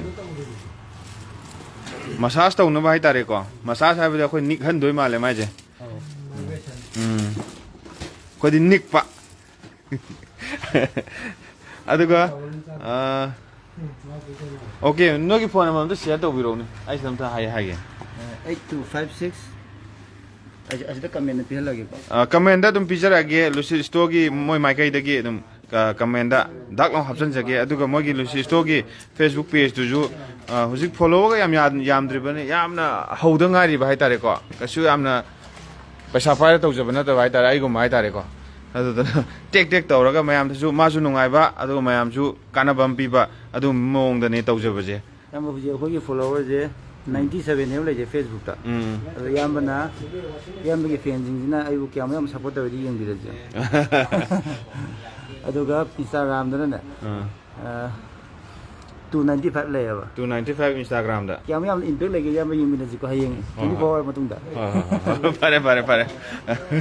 lucy store gi hoji gi facebook page amade instagram gi hoji gi page ngai ne no uchaba do adu duna asigi hoji gi butterfly gi je massage to je nik pai mong je kamai nik ki hai buduma tawja ge tawbne sumai kubang pakpa ko gi butterfly man ba poram puthore yam sigi yam left ki kut yeng jara ai ngon ni halla jara oh hita ni sala sai direct reality kut ani mak ni ai pai phone ju pai ni so no ni age khudang da ga ai nap sala ge ko dak kan napsan ba aduga sam sing dan acha kitang chinglap ki lei ni yam sing lop lai khang ni ko ai ma khang ni ni aseng mo khang ni si di phang gumba ko yin ki jaga ju mem ngai yam ꯆꯣꯡꯉꯤꯁꯤ ꯌꯦꯡꯉꯨꯅꯦ ꯃꯈꯟ ꯃꯈꯟ ꯌꯥꯎꯔꯤꯀꯣ ꯁꯤ ꯃꯣꯠꯁꯤꯗ ꯍꯣꯏ ꯉꯥꯏꯈꯣ ꯌꯥꯔꯣꯏ ꯁꯤꯗꯤ ꯑꯣ ꯁꯤ ꯌꯥꯅꯤ ꯌꯥꯅꯤ ꯈ꯭ꯋꯥꯡꯒꯨꯝꯕ ꯅꯥꯕ ꯀꯥꯟꯗ ꯈ꯭ꯋꯥꯡꯒꯨꯝꯕ ꯅꯥꯕ ꯀꯥꯟꯗ ꯌꯥꯅꯤ ꯐꯖꯅ ꯃꯤ ꯑꯇꯣꯞꯄꯒ ꯀꯩꯅꯣ ꯇꯧꯔꯁꯨ ꯁꯤꯖꯤꯟꯅꯕꯩꯁꯦ ꯁꯤ ꯃꯥꯏꯒꯝꯁꯤ ꯂꯣꯏꯗ꯭ꯔꯤꯐꯥꯎ ꯑꯗꯨꯝ ꯌꯥꯔꯦ ꯍꯣꯏ ꯍꯥꯏꯗꯤ ꯃꯃꯜꯁꯦ ꯃꯥꯗꯤ ꯌꯥꯝ ꯍꯣꯡꯉꯦ ꯁꯤꯗꯤ ꯂꯨꯄꯥ 150 150 ꯁꯨꯃꯥꯏꯅ ꯑꯗꯨꯝ ꯄꯤꯔꯛꯀꯗꯣꯏꯅꯦꯕꯀꯣ ꯑꯗꯨꯅ ꯃꯤꯅ ꯁꯤ ꯒꯝꯁꯦ ꯁꯤꯟꯕ ꯌꯥꯔꯣꯏ ꯑꯗꯣ ꯃꯃꯜꯁꯦ ꯍꯣꯡꯕꯅꯤꯅ ꯃꯣꯏꯅ ꯁꯤ ꯒꯝ ꯁꯤꯟꯕꯒꯤ ꯄꯣꯖꯤꯕꯤꯂꯤꯇꯤ ꯄꯤꯗ꯭ꯔꯦ ꯌꯥꯝ ꯁꯤ ꯄꯣꯠꯁꯤ ꯄꯥꯏꯕꯤꯌꯣꯕꯀꯣ ꯅꯞꯄꯣꯕ ꯑꯩ ꯈꯨꯠꯇ ꯀꯩꯁꯨ ꯇꯧꯔꯣꯏꯕ ꯑꯣ ꯑꯠꯆꯥ ꯑꯠꯆꯥ ꯑꯗꯩ ꯁꯝꯒꯨꯝꯕ ꯐꯠꯇꯕꯒꯨꯝꯕ ꯌꯥꯎꯈꯤ ꯇꯥꯔꯗꯤ ꯌꯥꯗ꯭ꯔꯦ ꯈꯨꯠꯇꯗꯤ ꯀꯩꯁꯨꯝ ꯅꯞꯄ ꯑꯣꯏꯕ ꯁꯤ ꯂꯣꯏꯔꯀꯥꯟꯗ ꯁꯤ ꯅꯞꯁꯟꯕꯤꯕ ꯑꯣ ꯐꯅꯌꯥꯝ ꯀꯨꯏꯅ ꯆꯠꯀꯅꯤ ꯌꯥꯅꯤ ꯂꯧꯔꯒꯦ ꯑꯗꯣ ꯄꯨꯛꯇ ꯇꯧꯔꯒ ꯁꯤꯗꯤ ꯑꯁ ꯄꯨꯛꯇ ꯑꯩꯈꯣꯏ ꯄꯨꯛꯀꯤ ꯑꯅꯣꯏꯕ ꯌꯥꯝ ꯍꯟꯊꯗꯧ ꯃꯥꯜꯂꯦ ꯄꯨꯛ ꯍꯟꯊꯕ ꯄꯨꯛꯁꯤ ꯅꯣꯏꯔꯀꯥꯟꯗ ꯄꯨꯛꯇ ꯅꯞꯁꯜꯂꯗꯤ ꯍꯟꯊꯗꯧ ꯃꯥꯜꯂꯦ ꯍꯧꯖꯤꯛꯀꯤꯗꯨꯗꯤ ꯀꯥꯏꯗꯒꯤ ꯊꯛ ꯊꯛ ꯊꯛ ꯊꯛꯀ ꯅꯤꯛꯑꯦ ꯀꯤꯕꯨ ꯀꯤꯅꯦ ꯑꯩꯗꯤ ꯀꯤꯕꯨ ꯀꯤꯔꯨꯔ ꯋꯥꯟꯗꯒꯗꯧꯅꯦ ꯑꯗꯣ ꯃꯊꯪꯗ ꯑꯃꯨꯛ ꯂꯥꯛꯑꯒꯦ ꯂꯧꯒꯦ ꯈꯔ ꯃꯊꯪꯗ ꯀꯔꯤ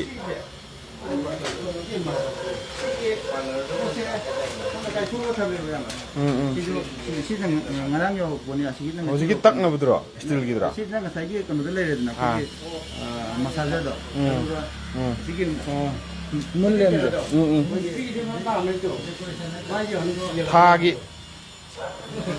ꯊꯥꯒꯤ ꯊꯥ ꯃꯥꯟꯕ ꯑꯃꯝꯕꯗ ꯎꯠꯀꯗꯕꯅꯤ ꯑꯗꯨꯗꯤ ꯁꯨ ꯀꯥꯆꯤꯟꯗ ꯎꯠꯂꯣ ꯊꯥ ꯃꯥꯟꯕ ꯃꯥꯒꯤ ꯁ꯭ꯇꯦꯟꯁꯨ ꯁꯤꯗ ꯌꯥꯎꯔꯤꯀꯣ ꯕꯇꯔꯐ꯭ꯂꯥꯏꯗ ꯃꯌꯥꯝ ꯋꯥꯟꯊꯈ꯭ꯔꯦ ꯕꯇꯔꯐ꯭ꯂꯥꯏ ꯃꯁꯥꯁꯨ ꯃꯌꯥꯝ ꯋꯥꯟꯊꯈ꯭ꯔꯦ ꯁꯤꯒꯤꯁꯦ ꯊꯥꯒꯤ ꯃꯑꯣꯡ ꯂꯥꯏꯠ ꯍꯥꯏꯇꯥꯔꯦ ꯑꯩ ꯎꯠꯆꯔꯛꯀꯦꯁꯦ ꯁꯨꯃꯥꯏꯅ ꯀꯥꯆꯤꯟ ꯀꯥꯆꯤꯟ ꯑꯃꯗ ꯁꯨꯃꯥꯏꯅ ꯊꯝꯃꯦ ꯈꯜꯂꯁꯤ ꯀꯥꯆꯤꯟ ꯑꯃꯗ ꯁꯨꯃꯥꯏꯅ ꯊꯝꯃꯦ ꯈꯜꯂꯁꯤ ꯍꯥꯏꯗꯤ ꯐꯃꯨꯡ ꯃꯌꯥꯗ ꯊꯝꯃꯦ ꯈꯜꯂꯁꯤ ꯁꯨꯃꯥꯏꯅ ꯑꯗꯨꯝ ꯉꯥꯜꯂ ꯁ꯭ꯇꯦꯟ ꯌꯥꯎꯔꯤ ꯅꯠꯇ꯭ꯔꯣ ꯁ꯭ꯇꯦꯟ ꯍꯥꯞꯆꯤꯜꯂꯛꯎꯅꯦ ꯍꯦꯛꯇ ꯐꯖꯅ ꯍꯦꯛꯇ ꯎꯍꯜꯂꯁꯤꯅꯦ ꯃꯌꯥꯝꯗ ꯌꯥꯡ ꯂꯥꯎꯅ ꯍꯦꯛꯇ ꯎꯍꯜꯂꯁꯤꯅꯦ ꯍꯧꯖꯤꯛꯀꯤ ꯕꯇꯔꯐ꯭ꯂꯥꯏꯒꯤ ꯑꯅꯤꯛꯄꯤꯗꯣ ꯄꯩꯁꯥ ꯌꯥꯝ ꯍꯣꯡꯉꯦ ꯂꯨꯄꯥ 150ꯒꯨꯝꯕꯗꯅꯤ ꯍꯥꯏꯁꯦ 550 ꯍꯥꯏꯕ꯭ꯔꯥ ꯂꯥꯛꯑꯣ ꯑꯗꯨꯒ 150ꯃꯨꯛꯇ ꯄꯤꯔꯅꯤ ꯀꯩꯝ ꯈꯜꯂꯨꯅꯨ ꯍꯧꯖꯤꯛꯀꯤ ꯁꯤꯒꯤ ꯁ꯭ꯇꯦꯟꯁꯦ ꯌꯥꯝ ꯐꯖꯕ ꯁ꯭ꯇꯦꯟꯅꯤꯀꯣ ꯎꯒꯤ ꯍꯥꯏꯇꯥꯔꯦꯀꯣ ꯁꯨꯃꯥꯏꯅ ꯈꯨꯠꯅ ꯇꯣꯛ ꯊꯣꯝꯕ ꯑꯁ ꯁꯤ ꯍꯧꯖꯤꯛ ꯑꯗꯩ ꯊꯥ ꯇꯥꯔꯦ ꯊꯥ ꯈꯨꯄꯥꯡ ꯊꯥꯕ ꯇꯥꯏ ꯍꯥꯏꯅꯤ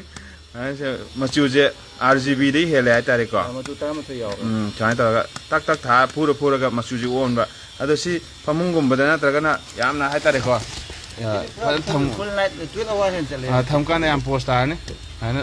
ꯊꯥꯁꯦ ꯑꯩꯈꯣꯏꯒꯤ ꯚꯦꯂꯦꯟꯇꯥꯏꯟ ꯃꯆꯨ ꯚꯦꯂꯦꯟꯇꯥꯏꯟꯕꯨ ꯍꯦꯟꯇꯣꯛꯈ꯭ꯔꯦ ꯚꯦꯂꯦꯟꯇꯥꯏꯟ ꯃꯆꯨ ꯂꯥꯛꯑꯦ ꯁꯤꯗꯅ ꯁꯦ ꯏꯀꯣ ꯐ꯭ꯔꯦꯟꯂꯤ ꯃꯆꯨ ꯑꯩꯈꯣꯏꯒꯤ ꯏꯟꯚꯥꯏꯔꯣꯟꯃꯦꯟꯒꯤ ꯃꯤꯗ ꯄꯤꯒꯗꯕ ꯑꯗꯩ ꯃꯊꯪꯗ ꯁꯤ ꯕ꯭ꯂꯨ ꯃꯆꯨ ꯑꯗꯨꯅ ꯂꯥꯛꯑꯦ ꯊꯥ ꯂꯩꯔꯦꯀꯣ ꯁꯦ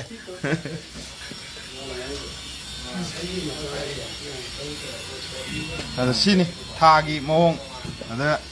ꯂꯥꯏꯠ ꯀꯩꯝꯇ ꯊꯥꯟꯗ꯭ꯔꯒꯅ ꯊꯥ ꯑꯉꯧꯕ ꯑꯗ ꯂꯥꯏꯠ ꯊꯥꯜꯂꯛꯑꯒꯅ ꯊꯥ ꯑꯉꯥꯡꯕ ꯊꯥ ꯍꯪꯒꯄꯥꯟ ꯊꯥ ꯚꯥꯏꯌꯣꯂꯦꯠ ꯊꯥ ꯑꯁꯪꯕ ꯑꯗꯒꯤ ꯊꯥ ꯑꯉꯥꯡꯕ ꯊꯥ ꯃꯈꯜ ꯌꯥꯝꯃꯦ ꯁꯤ ꯁꯤꯒꯤ ꯕꯣꯛꯁꯤꯅꯅꯦ ꯑꯩꯅ ꯇꯦꯛꯇꯤ ꯀꯥꯏꯗ꯭ꯔꯤ ꯇꯦꯛꯇꯤ ꯀꯥꯏꯔꯦ ꯑꯗꯨꯒ ꯄꯣꯠ ꯂꯧꯊꯣꯛꯇ꯭ꯔꯦ ꯁꯤ ꯂꯧꯊꯣꯛꯄ ꯈꯔꯗꯤ ꯂꯩꯔꯦꯕꯀꯣ ꯌꯥꯔꯦꯅꯦ ꯑꯗ ꯂꯩꯔꯕ ꯑꯩꯈꯣꯏꯒꯤ ꯃꯤꯁꯦ ꯍꯦꯛꯇ ꯋꯥꯟꯊꯍꯟꯕ ꯌꯥꯕ ꯍꯥꯏꯇꯥꯔꯦꯀꯣ ꯋꯥꯟꯊꯍꯟꯕ ꯌꯥꯕ ꯑꯁ ꯀꯥꯞꯄꯛꯀꯅꯨ ꯃꯥꯒꯤ ꯇꯣꯔꯆ ꯂꯥꯏꯠꯇꯣ ꯁꯨꯃꯥꯏꯅ ꯂꯩꯖꯔꯦꯀꯣ ꯑꯣꯀꯦ ꯅꯨꯄꯤꯅ ꯄꯥꯏꯕꯗ ꯌꯥꯝ ꯀꯥꯟꯅꯅꯤ ꯍꯣꯏ ꯁꯦꯐꯇꯤ ꯍꯥꯏꯇꯥꯔꯦꯀꯣ ꯑꯗꯨꯒ ꯕꯦꯛꯇ ꯑꯃꯃꯝ ꯍꯥꯞꯄ ꯍꯦꯛ ꯄꯨꯕ ꯅꯨꯄꯤꯅꯀꯣ ꯁꯤꯁꯦ ꯃꯥꯒꯤ ꯇꯣꯔꯆ ꯂꯥꯏꯠꯁꯨ ꯁꯤꯅ ꯇꯣꯔꯆ ꯂꯥꯏꯠ ꯁꯣꯝꯗ ꯀꯥꯆꯤꯟꯗ ꯑꯃ ꯀꯥꯞꯁꯜꯂꯨ ꯁꯤꯒꯤ ꯃꯇꯨꯡꯗ ꯀꯥꯆꯤꯟꯗ ꯀꯥꯞꯁꯜꯂꯒ ꯑꯃꯨꯛꯀꯣ ꯂꯩꯔꯦꯀꯣ ꯌꯥꯔꯦ ꯑꯗꯨꯒ ꯁꯤꯒꯤ ꯃꯇꯨꯡꯗ ꯁꯤꯒꯤ ꯁꯦꯐꯇꯤꯁꯦ ꯑꯣꯐꯅꯦꯕꯀꯣ ꯁꯦꯐꯇꯤꯁꯦ ꯑꯣꯟ ꯊꯝꯃꯦꯗꯅ ꯇꯣꯔꯆ ꯂꯥꯏꯠꯁꯦ ꯁꯤꯒꯤ ꯕꯇꯟ 3 ꯌꯥꯎꯔꯤꯕꯀꯣ ꯐꯥꯔꯁꯇꯅ ꯉꯥꯜꯂꯦ ꯁꯦꯀꯦꯟꯗꯅ ꯃꯥꯒꯤ ꯑꯃ ꯂꯩꯔꯦ ꯊꯥꯠꯅꯕ ꯑꯃ ꯃꯨꯠꯊꯠꯂꯦꯀꯣ ꯁꯤꯒꯤ 3ꯁꯦ ꯊꯝꯃꯀꯥꯟꯗ ꯁꯤ ꯃꯁꯤꯗ ꯅꯝꯕ ꯑꯩꯉꯣꯟꯗ ꯆꯤꯡꯉꯛꯀꯅꯤꯀꯣ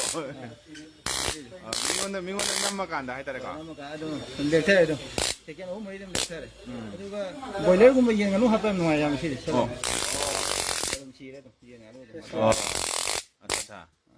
ꯑꯗꯨꯒ ꯁꯤꯁꯦ ꯁꯣꯛ ꯌꯥꯝ ꯀꯜꯂꯤ ꯑꯗꯣ ꯑꯩ ꯏꯁꯥꯃꯛꯇꯤ ꯇ꯭ꯔꯥꯏ ꯇꯧꯔꯒꯗꯤ ꯌꯦꯡꯉꯦ ꯍꯧꯖꯤꯛ ꯇꯧ ꯍꯥꯏꯕꯗꯤ ꯉꯝꯃꯔꯣꯏ ꯇꯧꯔꯒꯗꯤ ꯑꯗꯨꯝ ꯈꯤꯇꯪ ꯈꯔ ꯐꯔꯛ ꯇꯥꯔꯦ ꯁꯤꯁꯦ ꯁꯤ ꯑꯉꯥꯡꯗꯗꯤ ꯁꯤ ꯂꯩꯔꯦ ꯑꯗꯨꯒ ꯇꯣꯁꯂꯥꯏꯠꯁꯨ ꯑꯣꯏ ꯌꯥꯕ ꯁꯤ ꯃꯔꯨ ꯑꯣꯏꯅ ꯄꯨꯂꯤꯁꯀꯤꯅꯦꯕꯀꯣ ꯁꯤ ꯑꯣꯐꯇ ꯁꯨꯃꯥꯏꯅ ꯂꯩꯔꯦ ꯑꯣꯟꯗꯤ ꯁꯤ ꯑꯣꯟ ꯇꯧꯔꯦ ꯑꯣꯟ ꯇꯧꯔꯕ ꯑꯗꯨꯅ ꯃꯅꯤꯡꯒꯤ ꯃꯇꯥꯎꯗꯨꯗ ꯁꯣꯝꯒꯤꯁꯦ ꯁꯤꯁꯤꯃ ꯑꯩꯈꯣꯏꯒꯤ ꯌꯦꯟ ꯌꯣꯟꯕꯤꯕ ꯏꯆꯤꯜ ꯏꯅꯥꯎꯁꯤꯡꯒꯤꯗꯤ ꯌꯥꯝ ꯀꯥꯟꯅꯔꯅꯤ ꯍꯥꯏꯇꯥꯔꯦ ꯁꯥꯠ ꯍꯦꯛꯇ ꯅꯝꯕ ꯌꯦꯟ ꯃꯀꯣꯛꯇꯨꯗ ꯅꯝꯕ ꯑꯗꯨꯝ ꯁꯤꯕ ꯊꯣꯝꯅꯗ꯭ꯔꯁꯨ ꯌꯥꯕ ꯍꯥꯏꯇꯥꯔꯦꯀꯣ ꯁꯨꯃꯥꯏꯅ ꯇꯧꯗꯅ ꯑꯗꯨꯒ ꯅꯨꯄꯤꯉꯩꯒꯤ ꯕꯦꯒ ꯃꯅꯨꯡꯗ ꯍꯥꯞꯄ ꯀꯥꯟꯗ ꯅꯨꯄꯤꯗ ꯀꯥꯔꯟ ꯇꯥꯔꯛꯄ ꯄꯥꯔꯇꯤꯗ ꯅꯨꯄꯤꯗꯨꯅ ꯊꯥꯛ ꯂꯥꯎꯅ ꯍꯦꯛꯇ ꯅꯝꯁꯤꯜꯂꯛꯑꯒ ꯄꯦꯗ꯭ꯔꯦꯛ ꯂꯥꯎ ꯇꯧꯔꯛꯄ ꯀꯥꯟꯁꯤꯗ ꯑꯗꯨꯝ ꯃꯤꯗꯨ ꯋꯥꯟꯊꯕ ꯉꯥꯛꯇꯪ ꯋꯥꯟꯊꯕꯒꯤ ꯆꯥꯟꯁ ꯂꯩꯔꯤ ꯃꯁꯦ ꯑꯩꯈꯣꯏꯒꯤ ꯄꯨꯂꯤꯁ US ꯄꯨꯂꯤꯁꯅꯒ ꯌꯥꯝ ꯄꯥꯏꯕ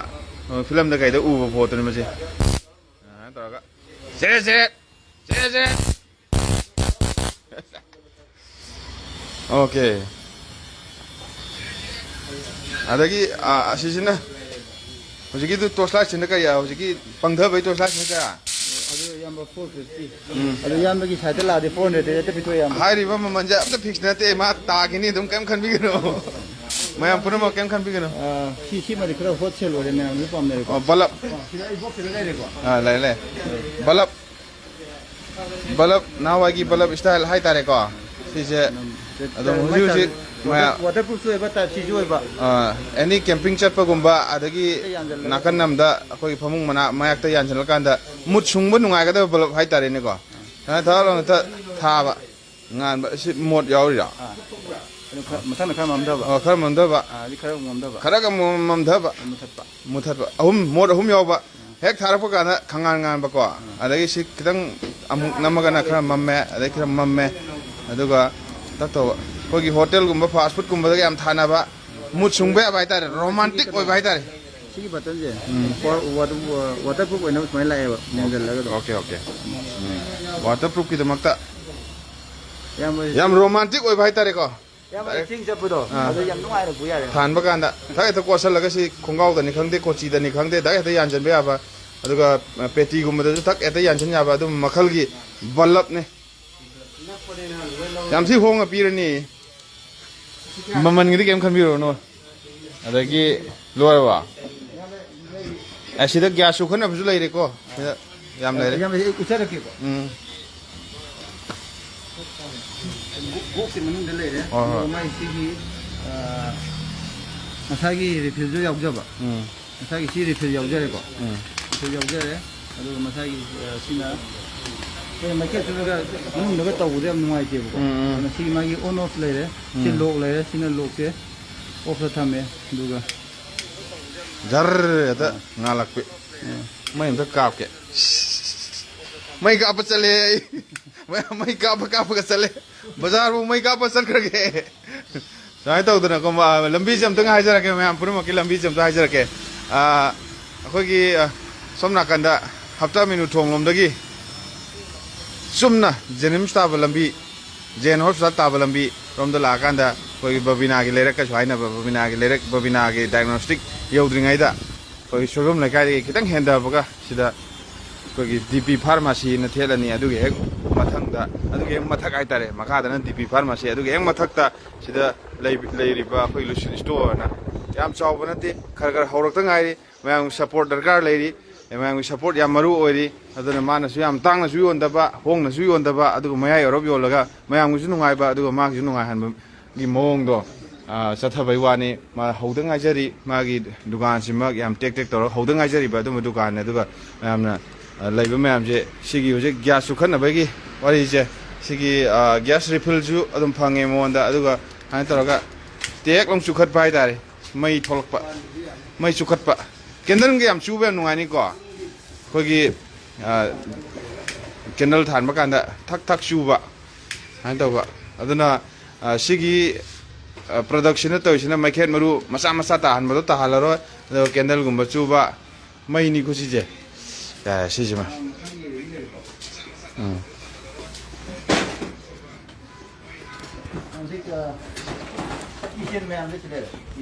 ꯀꯤꯆꯦꯟ ꯃꯈꯜ ꯆꯞ ꯃꯥꯟꯅꯕ ꯅꯠꯇ꯭ꯔꯣ ꯁ꯭ꯇꯥꯏꯜꯁꯦ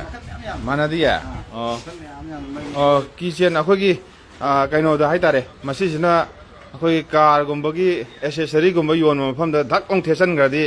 lupa lising am sani ga har ka da ne mai pam ji da khar hong na dum phangam mani si jima makhal makhal ki kitchen mem lai ri ko sida fajan lai ri rate ꯍꯥꯏꯔꯁꯤꯔꯥ adum yae ꯔꯦꯠꯁꯦ 120ꯅꯦ ꯑꯗꯣ ꯏꯌꯥꯝꯕꯒꯤꯗ ꯑꯣꯏꯔꯗꯤ ꯆꯥꯝꯃ ꯌꯣꯟꯊꯣꯛꯑꯦ oh phare ada si je thalong ta yan ba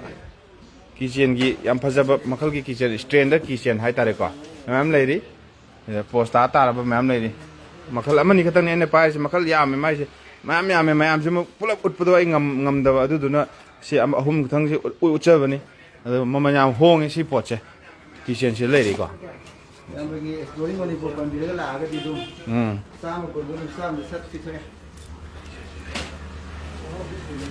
ꯁꯤꯁꯤꯅꯅꯦ si tashlem hojiki dum tha gi dum bani sina tha na ta ba ꯁꯤꯅ ꯑꯃꯨꯛ ꯑꯦꯐ ꯑꯦꯝ ꯌꯥꯎꯁꯜꯂꯛꯄ f o radio ta ba ba dar dar dar dar drang ꯑꯗꯒꯤ Bluetooth ꯁ꯭ꯄꯤꯀꯔꯁꯨ ꯑꯃꯨꯛ okay radio yaw boy ta de ꯑꯉꯥꯡ ꯃꯆꯥ ꯑꯃ ꯄꯥꯏꯔ ꯆꯠꯂꯒ ꯑꯗꯨꯝ ꯌꯥꯕꯀꯣ Akashbani Imphal hujik ayuk ki pung 8 makhai thare Manipuri da pau tabi bi yani de ꯀꯩꯅꯣ ꯌꯥꯅꯤꯀꯣ ꯌꯥꯝ ꯁꯤꯃꯗꯤ ꯕꯦꯇ꯭ꯔꯤ ꯌꯥꯎꯗ꯭ꯔꯦ ꯕꯦꯇ꯭ꯔꯤ ꯌꯥꯎꯕ ꯄꯨꯊꯣꯛꯆꯔꯒꯦ battery yawbam puro si battery haptriba Khurai ahongai laikai haibro Khurai ahongai laikai haiba mafam ji adugo hujiki hapta menu thongi adudagi Jenims tab lambi da la kanda yamna piktak na hauda ngai ri bai tare hauda ngai ri ba amagi kenon dukan sidaju box am lai ri color change tawba digital clock ama digital ꯁꯤꯁꯦ ꯈꯛꯇꯪ charge ꯇꯧꯒꯦ ꯃꯁꯤ battery tawra kitchen je makhal yam lay kitchen ni makhal je sumai lay re yam lay makhal makhal light ngan bi da amaduna tha aduga sisina fm ji yausalakpa bluetooth ꯁ꯭ꯄꯤꯀꯔꯁꯨ ꯑꯃꯨꯛ oh sisina oh cha cha light color di hong da ba ko aduga hong isina kaino ne magi inte oh acha ꯀꯨꯏꯅ ꯄꯥꯁꯜꯂꯀꯥꯟ colour yare asisina amuk bluetooth ki akogi kariba fm tabiriba power si ana tawdo ꯔꯦꯠꯁꯨ ꯍꯥꯏꯍꯧꯔꯒꯦ ꯌꯥꯝꯕ ꯁꯤꯁꯦ 350 pau taba yaba ꯁꯤ 350 light chu than ba yaba pau chu taba yaba adum makhal gi product ne si product sina mamanje jima hairi la kana munen tane ye kam khambi no haina ba yaba ma no phwe tawra dum hong pi thok no kitang ta ready lai ra mi oi ꯑꯩꯈꯣꯏꯒꯤ mosquito ꯂꯦꯝ ꯃꯁꯥꯒꯤ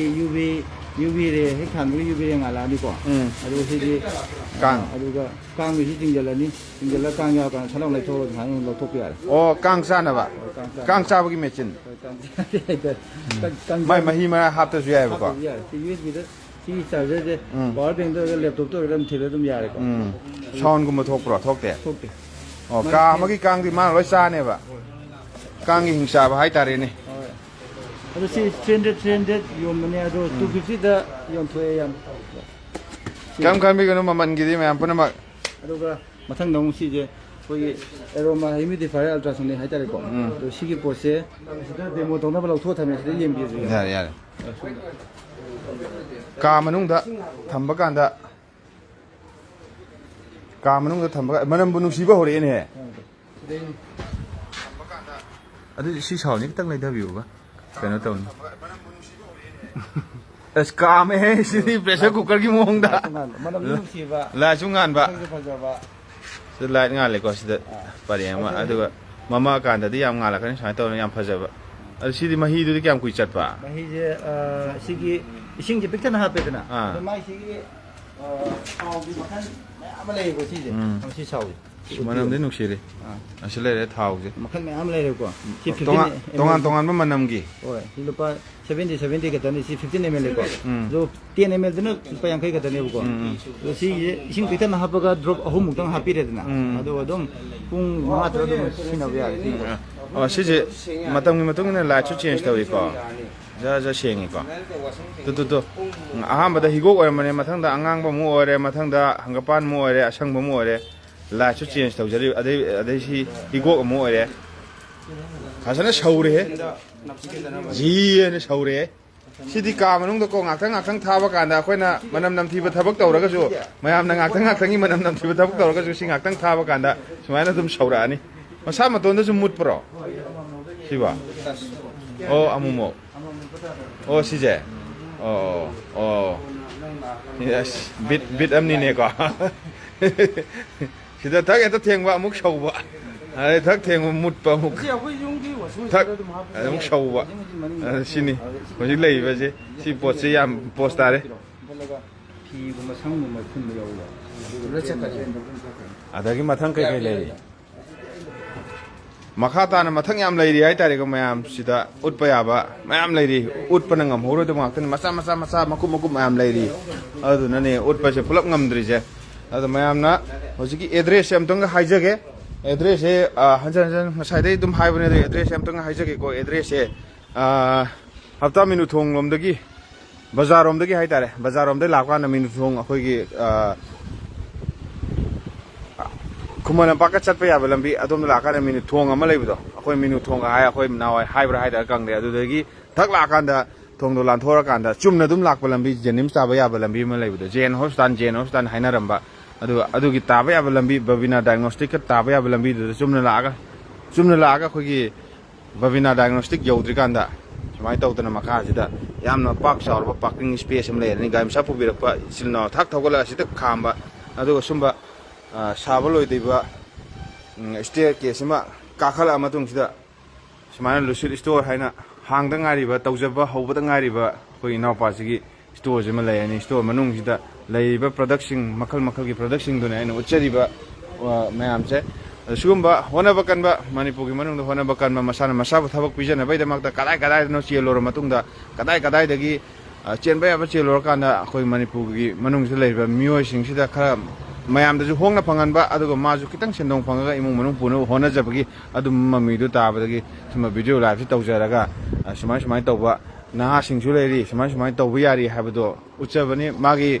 Facebook account lucid store na Facebook ki page leire adugo Instagram da su Facebook lucid store na dum leire aduda magi product mayam aina thagat pasidi hena matam dugi oiba product mayam thagale matam dugi mongonda nong dugi hafta dugi natragana nomo dugi lakwa product mayam do adugi page du ne hena information mayam phangbigani aduna suma manak nakpada leiba adu swai laikai da leiba sinaw singna sida koithok piraga ngakthang maman hangbibo oiro wari watai sanabibo oiro aduga anau magi product mayam lakpa mayam do magi page du dagina hena information phangbigani ai ringasi nomakhak live thajaramani aduga magi page do hojik sidasu live ki marak sidasu dum yawbane lucid store haina yawbani aduga phone number su dum pijabani adu phone da contact tawbira dum yani adu lucid store na yawriba Facebook page amadi Instagram du follow tawbibum yani adu dagi hena information myam phangni hai tare ko mathang da lei product cha angangi laila su tambagi kana ba mogi card reader hai tare ko isi samjari tamaga magi sida card se 224 yaw se card ko card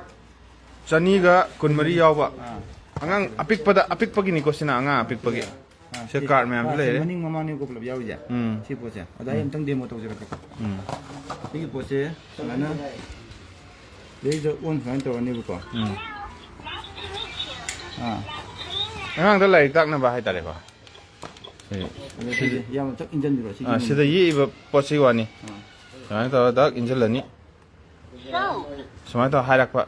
adi english tambi bai mong ju yare ado sida maning de jero yam okay sai ne ba ko adai som na kan nei sina si choki ni dana ko akhoi na choki hai nei dana ado sida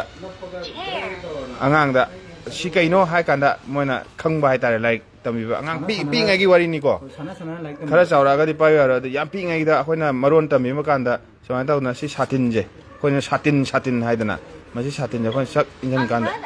samai hairak pai wani da adagi next si akhoi na si akhoi gi si phi yana ba je akhoi nate phi yana ba si yal si tawel ni ko akhoi phadi hai ba do phadi je akhoi si tak samai ta na hairak pai tare ko sat haijilak pai tare aduna makhal je prithvi gi punamak loi lere pizza dai horaga chauki bok lere hai tare ko adai cup nung loi lere si mayam se angang ga tambi ba kanda nong ma da ani om lo pareng hayan ba kanda masakse yam thuna khangba yam thuna tawba ya bai tare ko si loi lei police yauri ko adagi as yam yauri court nung yam yauri sida loi tamma ya ne tare angang pi ngai da maron tambi bagi adum bai stage da sinna ga da ba por mori si yam kana ba angang macha sing hai tare angang macha pokpa 450 hak pok ta ngai ba angang singi damakta mobile pai ba hitringai mamangi sina kaino baba mama na haiba timing horak pai timing do adum makanda yam post ta ni message ma yam kana ba oi ni hai tai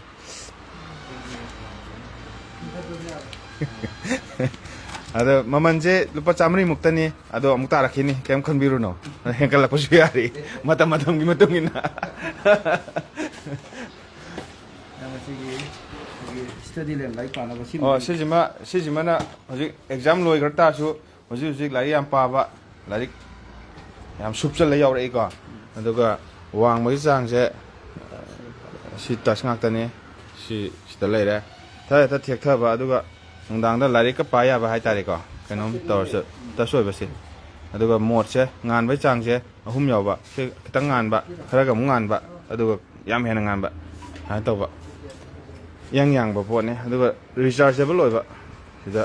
koi gi charger ma da gi phone gi charger ma da gi thak eta tingala kan da rechargeable oi ba tare ko charge to ba ba aduma product amu ori sijima lamp ale strip lamp lambi da thalagana strip lamp table da thalagana table lamp amam ka da thalagana dark lamp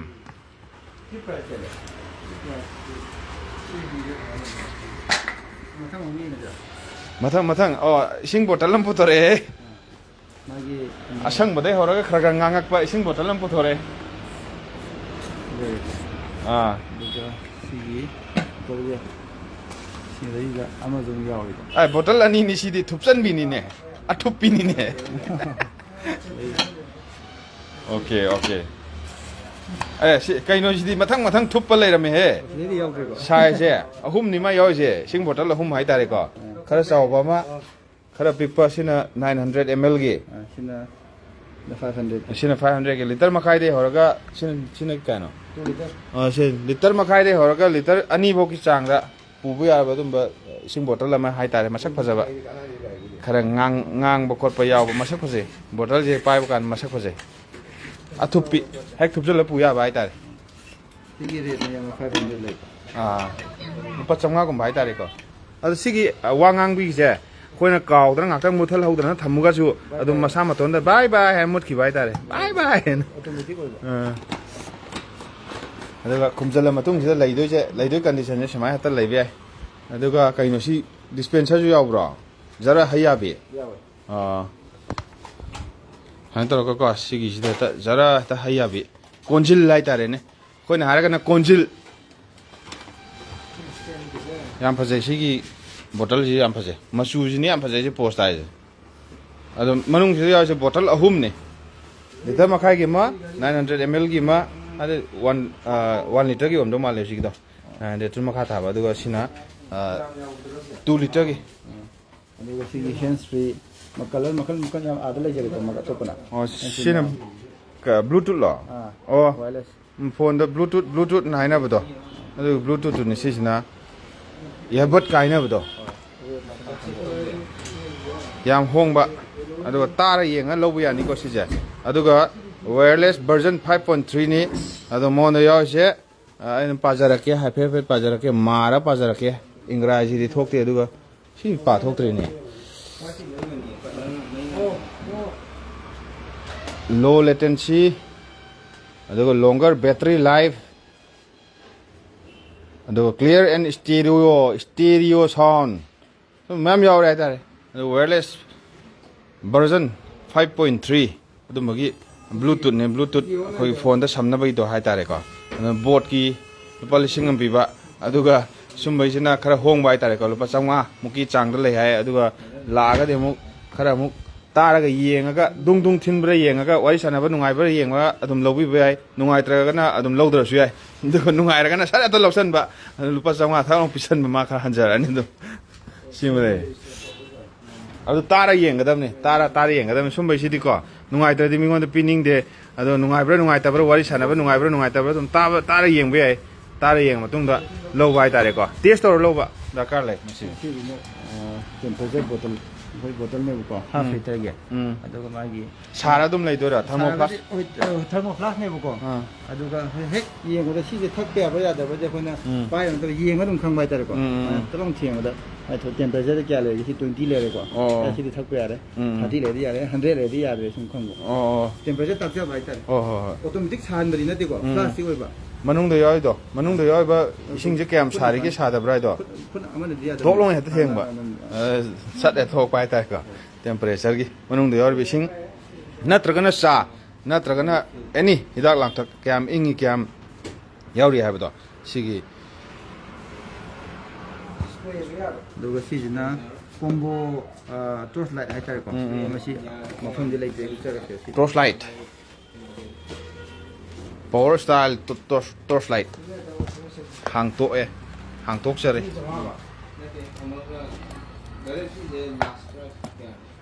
ꯂꯤꯁꯤꯡ ꯑꯃꯒ ꯆꯥꯝꯃꯉꯥ ꯃꯣꯖꯥꯒꯨꯝꯕꯩꯗꯤ ꯑꯗꯨꯝ ꯐꯤꯗꯤ ꯁꯨꯕ ꯌꯥꯗꯦꯀꯣ ꯃꯩ ꯁꯤꯁꯦ ꯈꯔ ꯑꯃꯅ ꯕꯦꯇ꯭ꯔꯤꯒꯤ ꯄꯥꯝꯕ ꯌꯥꯎꯋꯦ ꯈꯔ ꯑꯃꯅ ꯕꯦꯇ꯭ꯔꯤ ꯄꯥꯝꯗꯕ ꯌꯥꯎꯋꯦ ꯑꯃꯀꯣ ꯁꯤꯁꯤꯅ ꯖꯣꯅꯤꯜ ꯂꯨꯋꯥꯡꯒꯤ ꯀꯃꯦꯟ ꯄꯥꯗꯦ ꯍꯥꯏ ꯑꯩ ꯄꯥꯖꯔꯛꯀꯦ ꯁꯣꯟ ꯋꯥ ꯉꯥꯡꯉꯤ ꯇꯩꯅꯦ ꯑꯩꯈꯣꯏꯅ ꯊꯥꯕ ꯀꯃꯦꯟꯗꯤ ꯄꯥꯗꯦ ꯍꯥꯏꯁꯤꯅꯦ ꯀꯨꯀꯤꯅ ꯊꯥꯔꯛꯄ ꯀꯃꯦꯟ ꯑꯣꯏꯔꯝꯃꯗꯤ ꯄꯥꯔꯛꯑꯅꯤ ꯍꯥꯏꯁꯤꯅꯦ ꯀꯨꯀꯤꯅꯤ ꯇꯣꯞ ꯇꯣꯞꯄ ꯍꯥꯏꯇꯥꯔꯦ ꯇꯥꯛ ꯍꯦꯛꯇ ꯌꯦꯡꯅꯤꯡꯕ ꯁꯤꯒꯤ ꯂꯥꯏꯠꯁꯦ ꯑꯩꯈꯣꯏꯒꯤ ꯔꯤꯃꯣꯠꯀꯤ ꯂꯥꯏꯠꯇꯣ ꯀꯣꯝꯕꯣꯅꯤ ꯁꯤꯒꯤ ꯕꯦꯇ꯭ꯔꯤꯁꯦ ꯃꯥꯔꯀꯦꯠꯇꯗꯤ ꯐꯪꯗꯦꯕꯀꯣ ꯃꯣꯏꯒꯤ ꯗꯥꯏꯔꯦꯛ ꯆꯥꯏꯅꯥꯗꯒꯤ ꯗꯥꯏꯔꯦꯛ ꯇꯣꯉꯥꯟꯅ ꯁꯥꯏꯖ ꯈꯔ ꯆꯥꯎꯅ ꯁꯥꯔꯛꯄꯅꯤꯅ ꯑꯗꯨꯕꯨ ꯑꯩꯈꯣꯏꯗꯗꯤ ꯑꯦꯛꯁꯇ꯭ꯔꯥꯗꯗꯤ ꯌꯣꯜꯂꯦꯕ ꯁꯤꯁꯦ ꯑꯗꯨꯒ ꯁꯤꯁꯦ ꯀꯩꯒꯨꯝꯕ ꯐꯪꯗ꯭ꯔꯒꯁꯨ ꯁꯤꯒꯤ ꯄꯣꯠꯁꯤꯅ ꯑꯩꯈꯣꯏ ꯔꯤꯃꯣꯠꯀꯤ ꯕꯦꯇ꯭ꯔꯤꯗꯣ ꯃꯆꯥ 3 ꯍꯥꯞꯄꯒ ꯑꯗꯨꯝ ꯍꯥꯞꯆꯤꯜꯂꯒ ꯑꯗꯨꯝ ꯊꯥꯟꯕ ꯌꯥꯕꯀꯣ ꯑꯗꯨꯒ ꯁꯤꯒꯤ ꯄꯣꯠꯁꯦ ꯑꯗꯨꯒ ꯁꯤꯒꯤ ꯄꯣꯠꯁꯤꯒꯤ ꯆꯥꯔꯖꯔ ꯔꯤꯆꯥꯔꯖꯦꯕꯜ ꯃꯥꯒꯤ ꯑꯦꯗꯥꯞꯇꯔ ꯑꯃꯁꯨ ꯌꯥꯎꯔꯛꯄ ꯁꯤꯗꯩꯗ ꯀꯣꯝꯕꯣꯅꯤ ꯃꯣꯏ ꯄꯨꯂꯞ ꯌꯥꯎꯔꯤꯁꯦ ꯍꯥꯏꯗꯤ ꯁꯤꯁꯤꯃ ꯂꯩꯔꯒꯗꯤ ꯀꯥꯐꯤ ꯇꯥꯔꯦ ꯍꯥꯏꯕ ꯄꯣꯠꯇꯣ ꯑꯣꯏꯅ ꯄꯦꯛ ꯑꯣꯏꯅ ꯂꯥꯛꯑꯦꯕꯀꯣ ꯁꯤꯗꯩꯗ ꯑꯗꯨꯒ ꯂꯥꯏꯠꯁꯨ ꯁꯤ ꯂꯩꯔꯦ ꯃꯥꯏ ꯑꯦꯗꯖꯁꯇꯦꯕꯜꯁꯨ ꯂꯩꯔꯦ ꯂꯥꯏꯠꯁꯦ ꯁꯤꯅꯗꯤ ꯉꯥꯟꯕ ꯍꯦꯜꯂꯛꯀꯅꯤ ꯁꯤ ꯄꯣꯠꯁꯦ ꯃꯣꯠ ꯑꯃ ꯀꯣ ꯃꯣꯠ ꯑꯃꯇꯪ ꯌꯥꯎꯕ ꯑꯗꯨꯒ ꯃꯥꯒꯤ SOS ꯀꯤ ꯊꯛꯇ ꯈꯠꯄꯗꯣ ꯑꯗꯨꯁꯨ ꯌꯥꯎꯋꯦ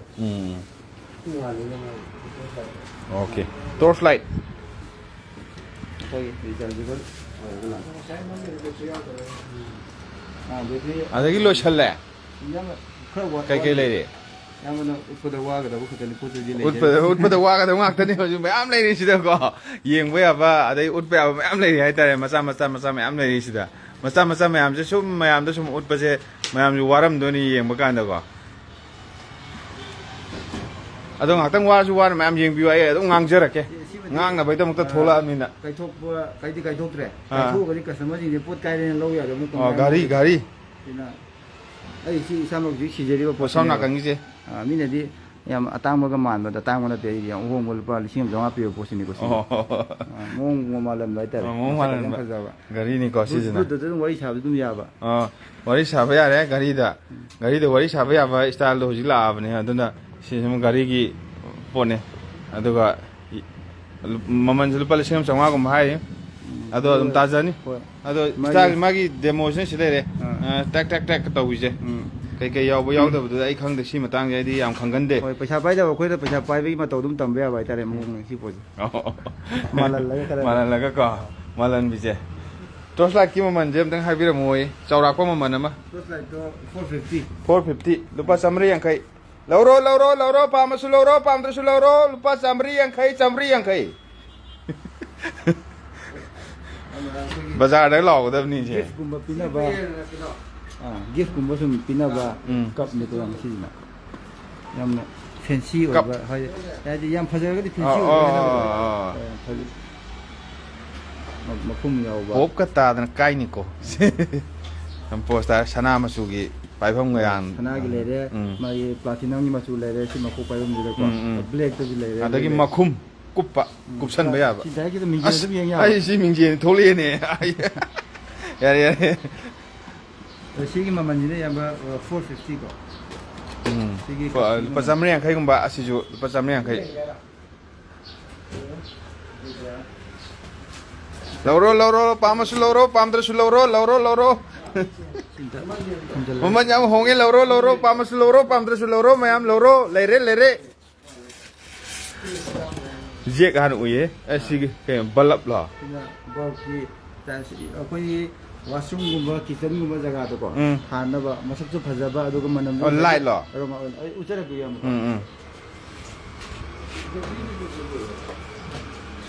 ꯑꯣꯀꯦ ꯁꯤꯗ ꯃꯩꯗ ꯍꯦꯛꯇ ꯊꯤꯡꯖꯤꯟꯕꯀꯣ ꯃꯩꯒꯤ ꯊꯕꯛꯅꯦ ꯑꯌꯥꯝꯕꯅ ꯑꯣ ꯃꯁꯛ ꯐꯖꯔꯦꯀꯣ ꯁꯤꯁꯦ ꯏꯌꯥꯝꯕꯒꯤ ꯈ꯭ꯋꯥꯏꯗ ꯍꯥꯏꯔꯒꯅ ꯇꯥꯛ ꯍꯦꯛꯇ ꯅꯞꯄ ꯈꯪꯍꯜꯂꯛꯄ ꯍꯦꯛꯇ ꯐꯖꯊꯣꯛꯄ ꯁꯠ ꯂꯥꯎꯅ ꯃꯁꯛ ꯌꯥꯝ ꯐꯖꯔꯦ ꯑꯩꯈꯣꯏ ꯃꯥꯔꯕꯜꯒꯤ ꯃꯑꯣꯡꯒ ꯇꯧꯗꯅꯀꯣ ꯇꯥꯖ ꯃꯍꯜꯗꯒ ꯊꯥꯟꯕꯒꯤ ꯃꯑꯣꯡ ꯃꯥꯟꯁꯤꯜꯂꯛꯑꯦ ꯑꯗꯨꯅ ꯑꯩꯒꯤ ꯃꯜꯂꯕ ꯌꯨꯝ ꯑꯗꯨꯗ ꯑꯁꯤꯒꯨꯝꯕ ꯑꯃ ꯊꯥꯜꯂꯨꯕꯗꯣ ꯑꯗꯨꯝ ꯐꯖꯔꯗꯧꯕ ꯑꯗꯨꯒ ꯌꯥꯝ ꯁꯤꯒꯤ ꯊꯥꯎ ꯍꯥꯞꯄꯒꯤ ꯃꯑꯣꯡꯁꯤꯗꯅꯦ ꯁꯤꯒꯤ ꯃꯊꯛꯁꯤꯗ ꯏꯁꯤꯡꯁꯦ ꯄꯤꯛꯇꯪ ꯍꯥꯞꯆꯤꯟꯕꯤꯔꯦ ꯉꯧꯁꯟꯕ ꯑꯗꯨꯒ ꯁꯤꯒꯤ ꯄꯣꯠꯁꯦ ꯊꯥꯎꯁꯦ ꯗ꯭ꯔꯣꯞ 3 ꯍꯥꯞꯄ ꯑꯗꯨꯒ ꯁꯤꯁꯦ ꯑꯣꯟ ꯇꯧꯔ ꯂꯩꯁꯦ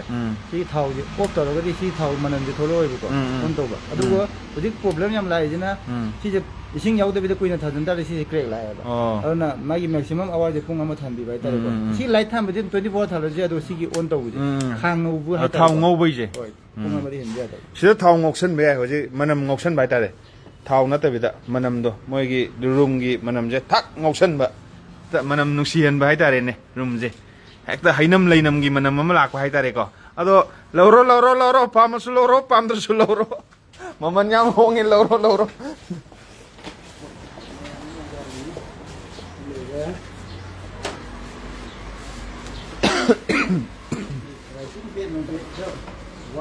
ꯋꯥꯁꯤꯡ ꯄꯦꯠ ꯅꯨꯡꯄꯦꯠꯁꯨ ꯌꯥꯎꯕ꯭ꯔꯥ ꯁꯤꯅ ꯑꯩꯈꯣꯏꯒꯤ ꯒ꯭ꯌꯥꯁꯇꯨꯅꯤꯀꯣ ꯐꯥꯌꯔ ꯍꯦꯟ ꯒ꯭ꯌꯥꯁ ꯑꯩꯈꯣꯏꯒꯤ ꯂꯥꯏꯇꯔꯗꯣ ꯃꯊꯛꯇ ꯑꯃ ꯄꯥꯟꯕꯗꯨꯔꯣ ꯑꯗꯨ ꯅꯠꯇꯦ ꯑꯗꯨꯁꯨ ꯄꯣꯠ ꯌꯧꯔꯛꯇ꯭ꯔꯤꯕꯀꯣ ꯁꯤꯁꯦ ꯂꯥꯏꯇꯔꯗꯣ ꯂꯥꯏꯇꯔ ꯒ꯭ꯌꯥꯁ ꯂꯥꯏꯇꯔ ꯀꯩꯒꯨꯝꯕ ꯂꯣꯏꯈ꯭ꯔꯦꯗꯅ ꯔꯤꯐꯤꯜꯒꯤ ꯉꯁꯥꯏ ꯔꯤꯐꯤꯜ ꯌꯥꯎꯖꯩꯗꯅ ꯑꯗꯨꯏꯁꯨ ꯑꯃꯨꯛ ꯂꯣꯏꯊꯣꯛꯀ ꯇꯥꯔꯁꯨ ꯁꯤꯁꯤꯅ ꯃꯥꯒꯤ ꯑꯦꯛꯁꯇ꯭ꯔꯥ ꯍꯥꯏꯇꯥꯔꯦ ꯁꯤ ꯌꯥꯝ ꯂꯩꯔꯦꯀꯣ ꯁꯤꯗ ꯌꯥꯝ ꯀꯜꯂꯦ ꯌꯥꯝ ꯐꯪꯕꯒꯤ ꯃꯑꯣꯡ ꯂꯩꯔꯦꯀꯣ ꯌꯥꯏ ꯂꯧꯊꯣꯛꯎꯔꯅꯨ ꯌꯥꯔꯦ ꯒ꯭ꯌꯥꯁ ꯔꯤꯐꯤꯜꯒꯤꯅꯤ ꯁꯤꯗ ꯂꯩꯔꯤꯁꯤꯅ ꯃꯊꯪ ꯃꯆꯥ ꯃꯌꯥꯝ ꯂꯩꯔꯤꯌꯦ ꯃꯆꯥ ꯃꯌꯥꯝꯁꯦ ꯁꯨꯝ ꯉꯥꯡꯉꯥꯏ ꯑꯩ ꯁꯣꯏꯗꯅ ꯋꯥꯟꯊꯔꯅꯤ ꯋꯥꯇꯔ ꯐ꯭ꯂꯥꯁꯇꯨ ꯄ꯭ꯔꯥꯏꯁ ꯀꯌꯥꯅꯣ ꯍꯥꯏꯔꯤ ꯀꯔꯝꯕ ꯍꯧꯖꯤꯛꯀꯤ ꯇꯦꯝꯄꯔꯦꯆꯔ ꯇꯥꯛꯄꯗꯨꯔꯥ ꯅꯠꯇ꯭ꯔꯒꯅ ꯕꯣꯇꯜ ꯑꯩꯈꯣꯏꯒꯤ ꯑꯍꯨꯝꯗꯨꯔꯥ ꯁꯤ ꯕꯣꯇꯜ ꯁꯦꯠꯇꯨꯅ ꯂꯨꯄꯥ 500 ꯑꯗꯣ ꯏꯌꯥꯝꯕꯒꯤ ꯑꯦꯛꯁꯄ꯭लोरिꯡ ꯃꯅꯤꯄꯨꯔ ꯄꯥꯟꯕꯤꯔꯒꯗꯤ 450 ꯂꯩꯔꯦ ꯑꯗꯨ ꯍꯧꯖꯤꯛꯀꯤ ꯇꯦꯝꯄꯔꯦꯆꯔ ꯕꯣꯇꯜꯗꯨꯅ 300 ꯇꯦꯝꯄꯔꯦꯆꯔꯒꯤꯗꯨꯅ 300 ꯑꯗꯨꯃꯥꯏꯅ ꯂꯩꯔꯦꯌꯦ ꯂꯨꯄꯥ 300 ꯑꯗꯨꯃꯥꯏꯅ ꯂꯩꯔꯦꯌꯦ ꯑꯗꯨꯒ ꯕꯣꯇꯜ ꯑꯍꯨꯝ ꯊꯨꯞꯆꯟꯕꯤ ꯑꯊꯨꯞꯄꯤꯗꯨꯅ ꯂꯨꯄꯥ 500ꯃꯨꯛ ꯂꯩꯌꯦ ꯁꯤ ꯑꯃꯨꯛ ꯆꯠꯂꯒꯦ ꯏꯌꯥꯝꯕ ꯁꯤꯗ ꯂꯥꯏꯠ ꯑꯃꯁꯨ ꯑꯃꯨꯛ ꯊꯣꯛꯂꯛꯑꯦ ꯁꯣꯂꯔꯒꯤ ꯃꯇꯝꯅꯤꯅ ꯍꯧꯖꯤꯛꯇꯤ ꯃꯩ ꯅꯨꯡꯉꯥꯏꯇꯕ ꯃꯇꯝꯅꯤ나 ꯑꯗꯨꯝ ꯃꯩꯗ ꯑꯩꯈꯣꯏꯒꯤ ꯇꯥꯏꯞ Bꯗ ꯆꯥꯔꯖ ꯇꯧꯔꯁꯨ ꯌꯥꯔꯦꯀꯣ ꯑꯗꯨꯒ ꯁꯣꯂꯔꯗ ꯆꯥꯔꯖ ꯇꯧꯔꯁꯨ ꯌꯥꯕ ꯑꯃ ꯑꯣꯟ ꯇꯧꯖꯔꯒꯦꯀꯣ ꯑꯁ ꯁꯤꯗꯤ ꯌꯥꯝ ꯉꯥꯜꯂꯦ ꯁꯤꯗꯤ ꯀꯩꯅꯣ ꯇꯧꯔꯦ ꯁꯤꯗꯤ ꯒꯨꯀꯤ ꯐꯥꯕ ꯌꯥꯔꯦ ꯂꯩ ꯌꯥꯝ ꯉꯥꯜꯂꯦꯀꯣ ꯁꯤꯁꯤꯁꯨ ꯑꯩꯈꯣꯏꯒꯤ ꯏꯃꯔꯖꯦꯟꯁꯤ ꯂꯦꯝ ꯍꯥꯏꯇꯥꯔꯦ ꯃꯩ ꯂꯥꯛꯇꯕ ꯃꯇꯝꯗ ꯆꯥꯛ ꯏꯁꯤꯡ ꯆꯥꯕ ꯑꯗꯨ ꯁꯤ ꯈꯔ ꯀꯣꯏꯁꯤꯜꯂꯒꯗꯤ ꯊꯥꯕꯜ ꯆꯣꯡꯕ ꯍꯦꯛꯇ ꯌꯥꯗꯣꯏꯅꯤ ꯁꯤꯁꯤꯃ ꯂꯩꯔꯦ ꯌꯥꯝꯅ ꯃꯔꯨꯑꯣꯏꯕ ꯄꯣꯠ ꯑꯃ ꯉꯁꯥꯏ ꯍꯪꯗꯣꯛꯄꯗ ꯑꯩꯈꯣꯏ ꯅꯨꯄꯤꯁꯤꯡꯒꯤ ꯌꯥꯏꯌꯦ ꯁꯣꯝ ꯑꯉꯣꯝꯅ ꯍꯥꯏꯕꯤꯁꯦ ꯌꯥꯝ ꯊꯤ ꯅꯨꯡꯉꯥꯏꯖꯕꯅꯦ ꯁꯤꯌꯔ ꯇꯧꯕꯤꯕꯗꯤ ꯌꯥꯝ ꯅꯨꯡꯉꯥꯏ ꯑꯗꯣ ꯑꯗꯨꯒꯤ ꯄꯣꯠꯁꯦ ꯀꯝꯕ ꯉꯁꯥꯏꯗꯒꯤ ꯑꯩꯈꯣꯏ ꯄꯣꯔꯇꯦꯕꯜ ꯐꯣꯟ ꯐꯦꯟ ꯃꯆꯥ ꯍꯥꯏꯇꯥꯔꯦ ꯐꯦꯟ ꯃꯆꯥ ꯐꯦꯟꯅꯥꯎ ꯅꯦꯛ ꯕꯦꯟ ꯂꯩꯕ꯭ꯔꯥꯅ ꯍꯪꯉꯤꯀꯣ ꯅꯦꯛ ꯕꯦꯟꯗꯣ ꯍꯧꯖꯤꯛ ꯐꯥꯎꯒꯤꯗꯤ ꯍꯥꯟꯅ ꯂꯩꯔꯝꯗꯣ ꯑꯗꯨ ꯂꯣꯏꯈ꯭ꯔꯕ ꯌꯥꯝꯕꯀꯣ ꯂꯨꯄꯥ 100ꯗꯩ ꯍꯧꯔꯒ ꯃꯌꯥꯝ ꯑꯃ ꯂꯩꯌꯦꯕꯀꯣ ꯑꯗꯨ ꯄꯣꯠ ꯌꯥꯔꯅꯤ ꯍꯧꯖꯤꯛꯀꯤ ꯑꯦꯛꯁꯦꯁꯔꯤꯁꯀꯤ ꯄꯣꯠ ꯑꯌꯥꯝꯕ ꯌꯧꯔꯛꯇ꯭ꯔꯤꯕ ꯑꯩꯒꯤ ꯌꯧꯁꯜꯂꯛꯀꯗꯕꯗꯤ ꯂꯩꯔꯤꯌꯦ ꯂꯝꯕꯤꯗ ꯄꯜꯂꯒ ꯂꯩꯔꯤꯕ ꯑꯗꯣ ꯌꯧꯁꯜꯂꯅꯤ ꯑꯗꯨ ꯇꯣꯔꯆ ꯂꯥꯏꯠꯅꯤ ꯍꯥꯏꯇꯥꯔꯦꯅꯦ ꯑꯗꯨꯗꯣ ꯄꯣꯠ ꯑꯝꯇ ꯍꯥꯡꯗꯣꯛꯑꯗꯤ ꯌꯦꯡꯉꯒꯦ ꯑꯩ ꯉꯁꯥꯏꯒꯤ ꯄꯣꯠ ꯑꯃ ꯋꯥꯠꯂꯦꯕ ꯑꯩꯈꯣꯏꯅ ꯊꯥꯔꯛꯄꯗ ꯑꯥꯏꯇꯦꯝ 3 ꯋꯥꯠꯂꯦꯕ ꯑꯗꯨꯗ ꯌꯥꯎꯔꯝꯗꯣꯔꯤꯕ꯭ꯔꯥ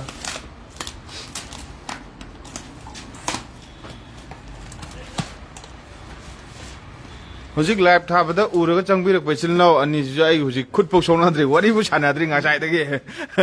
ꯁꯣꯝ ꯅꯥꯀꯟꯗ ꯂꯥꯏꯚ ꯊꯥꯔ ꯂꯩꯕꯗꯒꯤꯀꯣ ꯋꯥꯔꯤ ꯁꯥꯟꯅꯗ꯭ꯔꯤ ꯑꯗꯣ ꯉꯥꯛꯇꯪ ꯂꯩꯔꯒ ꯋꯥꯔꯤ ꯁꯥꯟꯅꯔꯗꯕꯅꯤ ꯃꯣꯏꯅ ꯆꯠꯇ꯭ꯔꯒꯗꯤ ꯍꯥꯏꯇꯥꯔꯦ ꯑꯗꯣ ꯂꯥꯏꯚꯁꯦ ꯌꯥꯝ ꯀꯨꯏꯅ ꯊꯥꯔꯣꯏ ꯉꯥꯛꯇꯪ ꯈꯛ ꯊꯥꯔꯅꯤ ꯃꯌꯥꯝ ꯌꯦꯡꯒꯗꯕ ꯃꯌꯥꯝꯗꯣ ꯍꯧꯖꯤꯛ ꯁꯠ ꯌꯦꯡꯍꯧꯔꯣ ꯄꯥꯝꯃꯦ ꯂꯧꯔꯣ ꯄꯥꯝꯗ꯭ꯔꯦ ꯂꯧꯔꯣ ꯍꯥꯏꯗꯣ ꯑꯗꯨꯗꯣ ꯑꯗꯨꯝ ꯂꯥꯛꯑꯗꯧꯅꯤ ꯑꯗꯣ ꯁꯤ ꯄꯣꯔꯇꯦꯕꯜ ꯐꯦꯟ ꯄꯣꯀꯦꯠ ꯐꯦꯟ ꯑꯩꯈꯣꯏ ꯅꯨꯄꯤꯁꯤꯡꯒꯤ ꯑꯣꯏꯕ ꯃꯣꯏꯒꯤ ꯃꯦꯀꯞ ꯕꯣꯛꯁ ꯑꯗꯨꯝ ꯍꯥꯞꯄ ꯌꯥꯕꯀꯣ ꯁꯠꯂꯥꯎ ꯀꯪꯍꯟꯕꯒꯤ ꯃꯑꯣꯡꯗꯣ ꯑꯊꯨꯞꯄꯤꯗꯣ ꯍꯣꯜꯗꯔ ꯌꯥꯝ ꯐꯖꯕ ꯀꯤꯆꯦꯟꯒꯤ ꯇꯥꯏꯞꯇ ꯇꯧꯕ ꯃꯈꯜ ꯑꯅꯤ ꯑꯃꯁꯨ ꯌꯥꯎꯔꯤꯀꯣ ꯉꯛꯇ ꯑꯗꯨꯝ ꯌꯥꯕ ꯑꯗꯣ ꯁꯤꯒꯤ ꯃꯥꯏ ꯄꯋꯥꯔꯐꯨꯜ ꯀꯌꯥꯝ ꯑꯣꯏꯒꯦꯁꯦ ꯑꯣꯟ ꯇꯧꯖꯔꯛꯀꯦꯀꯣ ꯃꯈꯥꯗ ꯁꯤ ꯂꯩꯔꯦꯀꯣ ꯖꯥꯒꯤ ꯄꯣꯠ ꯆꯩꯅꯤ ꯇꯧꯔꯤꯁꯦ ꯁꯤꯗꯅ ꯕꯦꯇ꯭ꯔꯤ ꯌꯥꯎꯗꯧ ꯃꯥꯜꯂꯦ ꯕꯦꯇ꯭ꯔꯤ ꯌꯥꯎꯕ ꯑꯃ ꯌꯦꯡ ꯎꯪꯕꯗꯤ ꯉꯝꯗꯦ ꯄꯕꯖꯤ ꯁꯥꯟꯅꯕꯩꯅ ꯐꯣꯟ ꯍꯦꯡꯗ ꯊꯝꯃꯒ ꯑꯗꯨꯝ ꯐꯣꯟ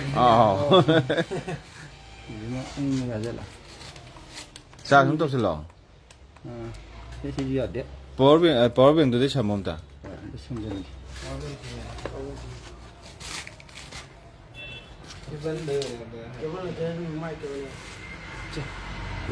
ꯌꯥꯕ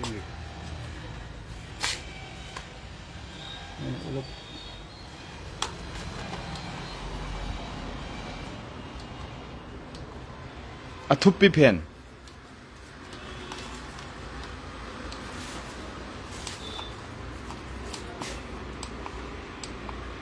ꯑꯊꯨꯞꯄꯤ ꯐꯦꯟꯅꯤꯀꯣ ꯃꯌꯥꯝ ꯁꯤꯗ ꯀꯟꯅ ꯑꯃ ꯎꯪꯉꯤ ꯁꯣꯟ ꯅꯥꯀꯟꯗ ꯍꯨꯔꯨꯔꯨ ꯎꯪꯉꯤ ꯅꯨꯡꯁꯤꯠꯁꯦ ꯑꯁꯤ ꯂꯣꯏꯔꯕ ꯌꯦꯡꯒꯤ ꯃꯩ ꯃꯣꯠꯁꯦ ꯑꯃꯅꯤ ꯅꯝꯃꯣ ꯀꯟꯈꯠꯂꯝꯒꯅꯤꯌꯦ ꯃꯣꯠ ꯈꯔ ꯌꯥꯎꯔꯝꯒꯅꯤꯌꯦ ꯐꯦꯟꯒꯤ ꯃꯁꯛꯁꯤ ꯂꯩꯔꯦꯀꯣ ꯇꯦꯕꯜ ꯐꯦꯟ ꯃꯆꯥ ꯍꯥꯏꯇꯥꯔꯦ ꯈꯔ ꯀꯪꯍꯟꯕ ꯌꯥꯕ ꯍꯥꯏꯇꯥꯔꯦꯀꯣ ꯁꯤꯁꯦ ꯃꯥꯏ ꯐꯦꯟꯒꯤ ꯕ꯭ꯂꯦꯗꯁꯦ ꯁꯣꯝ ꯅꯥꯀꯟꯗ ꯑꯣꯏꯅ ꯍꯨꯝꯃꯛꯀꯗꯧꯅꯤꯅꯦ ꯁꯨꯃꯥꯏꯅ ꯊꯝꯕꯀꯣ ꯁꯨꯃꯥꯏꯅ ꯊꯝꯕ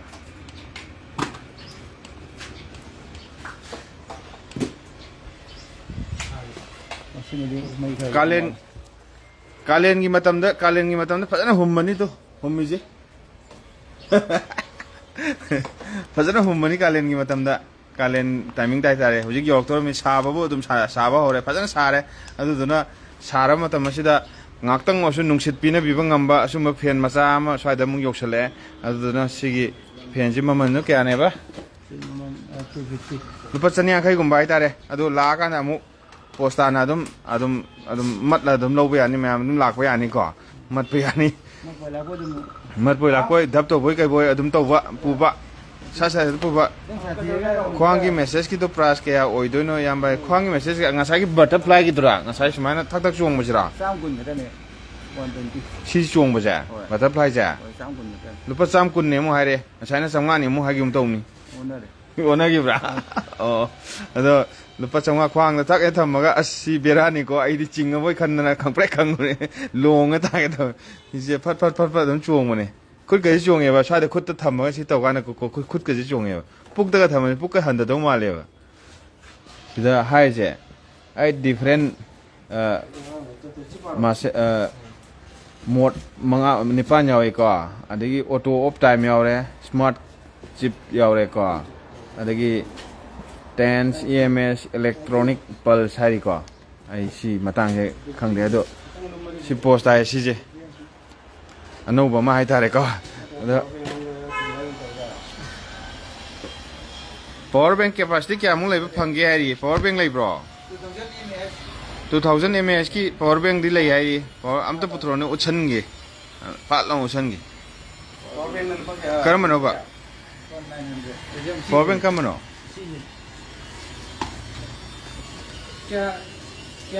सी पावर बैंक सी ने MI था बजा थारी रो नत्रगन MI असेंग ब्रो मोइना दी ओरिजिनल ने हागा खराम न जोले अखोदी ओरिजिनल हागा दी उनजदे कॉपी ने सिजे होय अदु ने बा अदुगा खराम न जो ओरिजिनल हागा योमदो कंप्लेन यामना लापो योंगने हाय अदु यावनी अदु ना जे सुमाइना सिगी चांग सुमाइ लेये अदुगा अदुम मवोंग दि दुम यारे हाय तारे चार्ज नुं तोबदि दुम यारे अदुगा ओरिजिनल का डुप्ली का कॉपी का दिया खरा खेना बदि लेगनी डुप्ली पांबा अदगी ओरिजिनल पांबा स्टिनाउ सेन लेगनी ओरिजिनल खर तांग ने डुप्ली ने खर होंगने दो सिगी मोंग से लेय मोइदो को सिमा समाय लेरे अहोंग गई का वाइनो कुराई अहोंग गई बबिना की रोड टू द बबिना की लेरक हाय तारे को सगम लेकाय दि लागा तांग लागा समना कन्दै सुम लागा सिदा डीपी फार्मेसी गायना थाबा सिम्बोल लेबा अदुगा सि हेक अदुगी मथक थाय तारे को हाय मथक ता समाय लेबा शॉप सिदनी अदो स्वाय मतंग से लाइव सोल्यूशन जकी मखा ताबदि हुजिकी लुसिड स्टोर की फेसबुक की पेज अदुगा इंस्टाग्राम की पेज दुदा अदुम फॉलो तौसन बिबा अदुगा मोगी दुदा अदुम मोगी दने थागलक पदुना हेना मेक सेंगनी नुंगती की मोजे थागत कनी अदुना आई ngasi खक लाइव तौजरम बै वानी ꯑꯗꯨꯒ ꯃꯊꯪꯗ ꯃꯇꯥꯡ ꯆꯥꯕꯗ ꯂꯝꯕꯤ ꯊꯣꯛꯄ ꯀꯥꯟꯗ ꯑꯃꯨꯛꯁꯨ ꯂꯥꯏꯚ ꯇꯧꯔꯛꯄ ꯌꯥꯏ ꯑꯗꯨꯒ ꯍꯦꯟꯅ ꯃꯔꯤꯛ ꯆꯨꯝꯕꯗꯤ ꯃꯣꯏꯒꯤ ꯄꯦꯖꯇꯨꯗꯒꯤ ꯅꯨꯡꯇꯤꯒꯤ ꯊꯥꯒꯠꯂꯛꯀꯅꯤ ꯍꯥꯏꯇꯥꯔꯦ ꯄ꯭ꯔꯗꯛ ꯂꯩꯔꯤꯕ ꯃꯌꯥꯝꯁꯦ ꯃꯆꯥ ꯃꯆꯥ ꯌꯥꯝ ꯂꯩꯔꯤ ꯎꯠꯄ ꯉꯝꯃꯔꯣꯏꯗꯕ ꯃꯆꯥ ꯃꯆꯥ ꯃꯌꯥꯝ ꯂꯩꯔꯤ ꯑꯗꯨꯗꯨꯅ ꯁꯤꯒꯤ ꯄꯣꯠꯁꯤꯃ ꯂꯝꯕꯤꯗ ꯂꯥꯛꯄꯤꯔꯒꯁꯨ ꯉꯥꯛꯇꯪ ꯆꯪꯉꯒ ꯋꯥꯔꯤ ꯋꯥꯇꯥꯏ ꯁꯥꯕꯤꯌꯨ ꯃꯦꯅꯦꯖꯔ ꯁꯥꯍꯦꯕꯁꯤ ꯂꯩꯔꯦ ꯃꯦꯅꯦꯖꯔꯁꯤꯃ ꯑꯗ ꯉꯁꯥꯏꯗꯩ ꯃꯁꯛ ꯎꯠꯆꯗꯕꯅꯤ ꯍꯧꯖꯤꯛ ꯂꯣꯏꯔꯛꯄꯗ ꯎꯠꯀꯦꯅ ꯑꯗꯨꯒ ꯑꯩꯈꯣꯏ ꯏꯅꯥꯎꯄꯥꯁꯤꯅ ꯇꯧꯖꯔꯤꯕ ꯊꯕꯛ ꯊꯧꯔꯝ ꯃꯥꯁꯨ ꯅꯨꯡꯉꯥꯏꯕ ꯃꯌꯥꯝꯗꯁꯨ ꯍꯣꯡꯅ ꯄꯤꯕ ꯁꯤꯅꯤ ꯃꯑꯣꯡ ꯇꯥꯔꯤꯁꯦ ꯑꯗꯨꯗꯨꯅ ꯃꯆꯥ ꯃꯌꯥꯝ ꯂꯩꯔꯤ ꯑꯗꯨꯒ ꯍꯧꯖꯤꯛꯀꯤ ꯂꯥꯏꯐꯁꯤꯕꯨ ꯇꯥꯛꯂꯧ ꯌꯦꯡꯉꯒ ꯊꯠꯂꯧ ꯂꯥꯛꯄꯤꯕ ꯏꯆꯤꯜ ꯏꯅꯥꯎ ꯑꯅꯤꯝꯁꯨ ꯑꯗꯨꯝ ꯂꯩꯔꯤ ꯄꯣꯠ ꯆꯩ ꯂꯩꯔꯤ ꯍꯥꯏꯇꯥꯔꯦꯀꯣ ꯑꯗꯨꯅ ꯃꯣꯏꯒꯤ ꯂꯨꯁꯤꯠ ꯁ꯭ꯇꯣꯔꯒꯤ ꯐꯦꯁꯕꯨꯛ ꯄꯦꯖ ꯑꯗꯨꯒ ꯏꯟꯁꯇꯥꯒ꯭ꯔꯥꯝꯗ ꯌꯥꯎꯕ ꯐꯣꯟ ꯅꯝꯕꯔꯅꯆꯤꯡꯕ ꯑꯗꯨꯗ ꯐꯣꯂꯣ ꯇꯧꯁꯜꯂꯒ ꯑꯗꯨꯝ ꯋꯥꯔꯤ ꯋꯥꯇꯥꯏ ꯁꯥꯟꯅꯕ ꯀꯔꯤ ꯂꯩꯔꯤꯒꯦ ꯀꯔꯤ ꯂꯩꯇꯒꯦꯅ ꯍꯪꯕꯤꯕ ꯑꯗꯨꯝ ꯌꯥꯅꯤ ꯑꯗꯨꯅ ꯊꯦꯡꯛ ꯌꯨ ꯚꯦꯔꯤ ꯃꯆ ꯃꯌꯥꯝ ꯄꯨꯝꯅꯃꯛ ꯉꯁꯤꯗꯤ ꯃꯇꯥꯡ ꯑꯁꯤꯗꯒꯤ ꯂꯥꯏꯚꯁꯦ ꯂꯣꯏꯁꯤꯟꯖꯒꯦ ꯍꯥꯏꯔꯣꯏꯗꯕ ꯋꯥꯍꯩ ꯍꯥꯏꯗꯣꯛꯈꯤꯕ ꯍꯦꯟꯖꯤꯟꯈꯤꯕ ꯄꯨꯝꯅꯃꯛ ꯃꯌꯥꯝ ꯄꯨꯝꯅꯃꯛ ꯉꯥꯛꯄꯤꯔꯒ ꯂꯨꯁꯤ ꯁ꯭ꯇꯣꯔꯁꯤꯗꯒꯤ ꯇꯧꯖꯔꯛꯄ ꯂꯥꯏꯚ ꯃꯇꯥꯡ ꯑꯁꯤꯗ ꯂꯣꯏꯁꯤꯟꯖꯔꯦ ꯂꯨꯁꯤ ꯁ꯭ꯇꯣꯔꯒꯤ ꯑꯦꯗ꯭ꯔꯦꯁꯁꯦ ꯈꯨꯔꯥꯏ ꯑꯍꯣꯡꯒꯩ ꯂꯩꯀꯥꯏ ꯍꯥꯏ ꯑꯗꯨ ꯕꯕꯤꯅꯥꯒꯤ ꯂꯩꯔꯛ ꯑꯩꯈꯣꯏꯒꯤ ꯍꯞꯇꯥ ꯃꯤꯅꯨ ꯊꯣꯡꯂꯣꯝꯗꯒꯤ ꯂꯥꯛꯄ ꯀꯥꯟꯗ ꯖꯦꯅꯤꯝꯁ ꯇꯥꯕ ꯂꯝꯕꯤꯗ ꯂꯥꯛꯄ ꯀꯥꯟꯗ ꯑꯗꯨꯒꯤ ꯂꯩꯔꯛ ꯍꯦꯛ ꯑꯗꯨꯝ ꯊꯦꯡꯅꯕꯤꯔꯅꯤ ꯑꯗꯨꯝ ꯂꯨꯁꯤ ꯁ꯭ꯇꯣꯔꯅ ꯑꯗꯨꯝ ꯊꯦꯡꯅꯕꯤꯔꯅꯤ ꯑꯗꯨꯒꯤꯗꯨꯗ ꯑꯗꯨꯝ ꯆꯪꯉꯒ ꯄꯨꯡ ꯀꯌꯥꯗꯅ ꯀꯌꯥꯐꯥꯎ ꯍꯥꯡꯕꯁꯦ ꯑꯝꯇ ꯍꯥꯏꯕꯤꯌꯨ ꯅꯨꯡꯗꯥꯡꯒꯤ ꯄꯨꯡ 9ꯃꯨꯛꯇꯤ ꯍꯥꯡꯉꯦ ꯑꯌꯨꯛꯀꯤ ꯄꯨꯡ ꯀꯌꯥꯗꯩ ꯍꯧꯔꯒ ꯑꯌꯨꯛꯀꯤ ꯄꯨꯡ ꯀꯌꯥꯗꯩꯅꯣ ꯑꯌꯨꯛꯀꯤ ꯄꯨꯡ 10ꯗꯒꯤ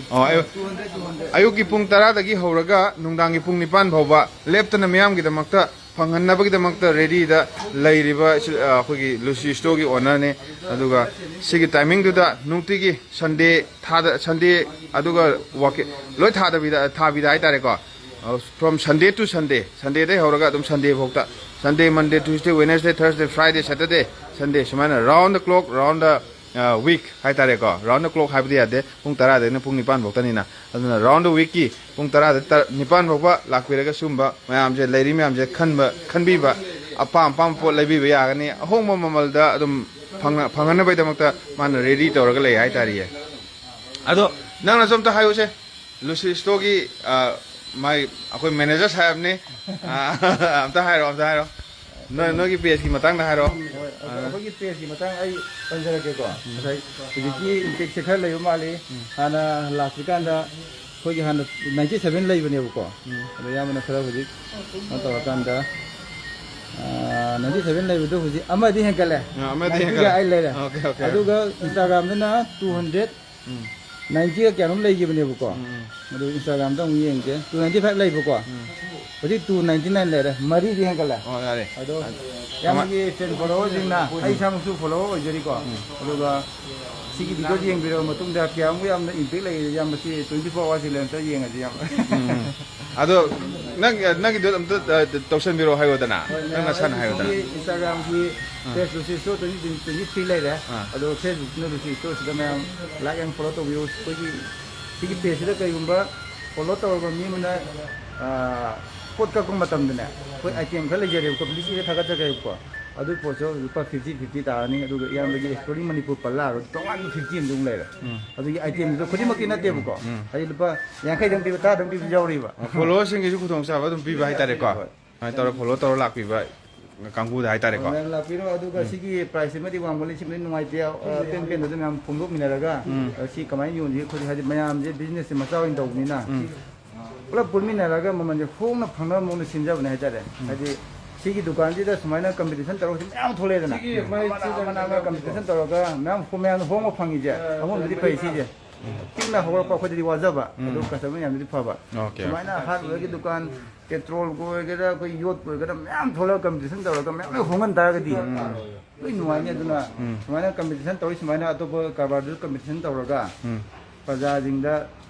customer jing hong phangno lambi si chana jing mam phong je fare adu chathok biro magi dukan natragana hojiki ma haiba koi Lucy Store ki Facebook page Instagram da dum follow tawsan biro adum pau phongna biro owner ga manager sahab ka dum pau phongna biro akopa marol atopa mayam leiba product mayam gi khangmina bai damakta lab se matang swai dagi mayam gi damakta lab se loisanjare adu live yeng biba makok ta gina hobu yeng biba achilla matam kya am kai thok piraga live yeng biba silna khudimak busu thagat charaga live loisanjare ko mayam punamak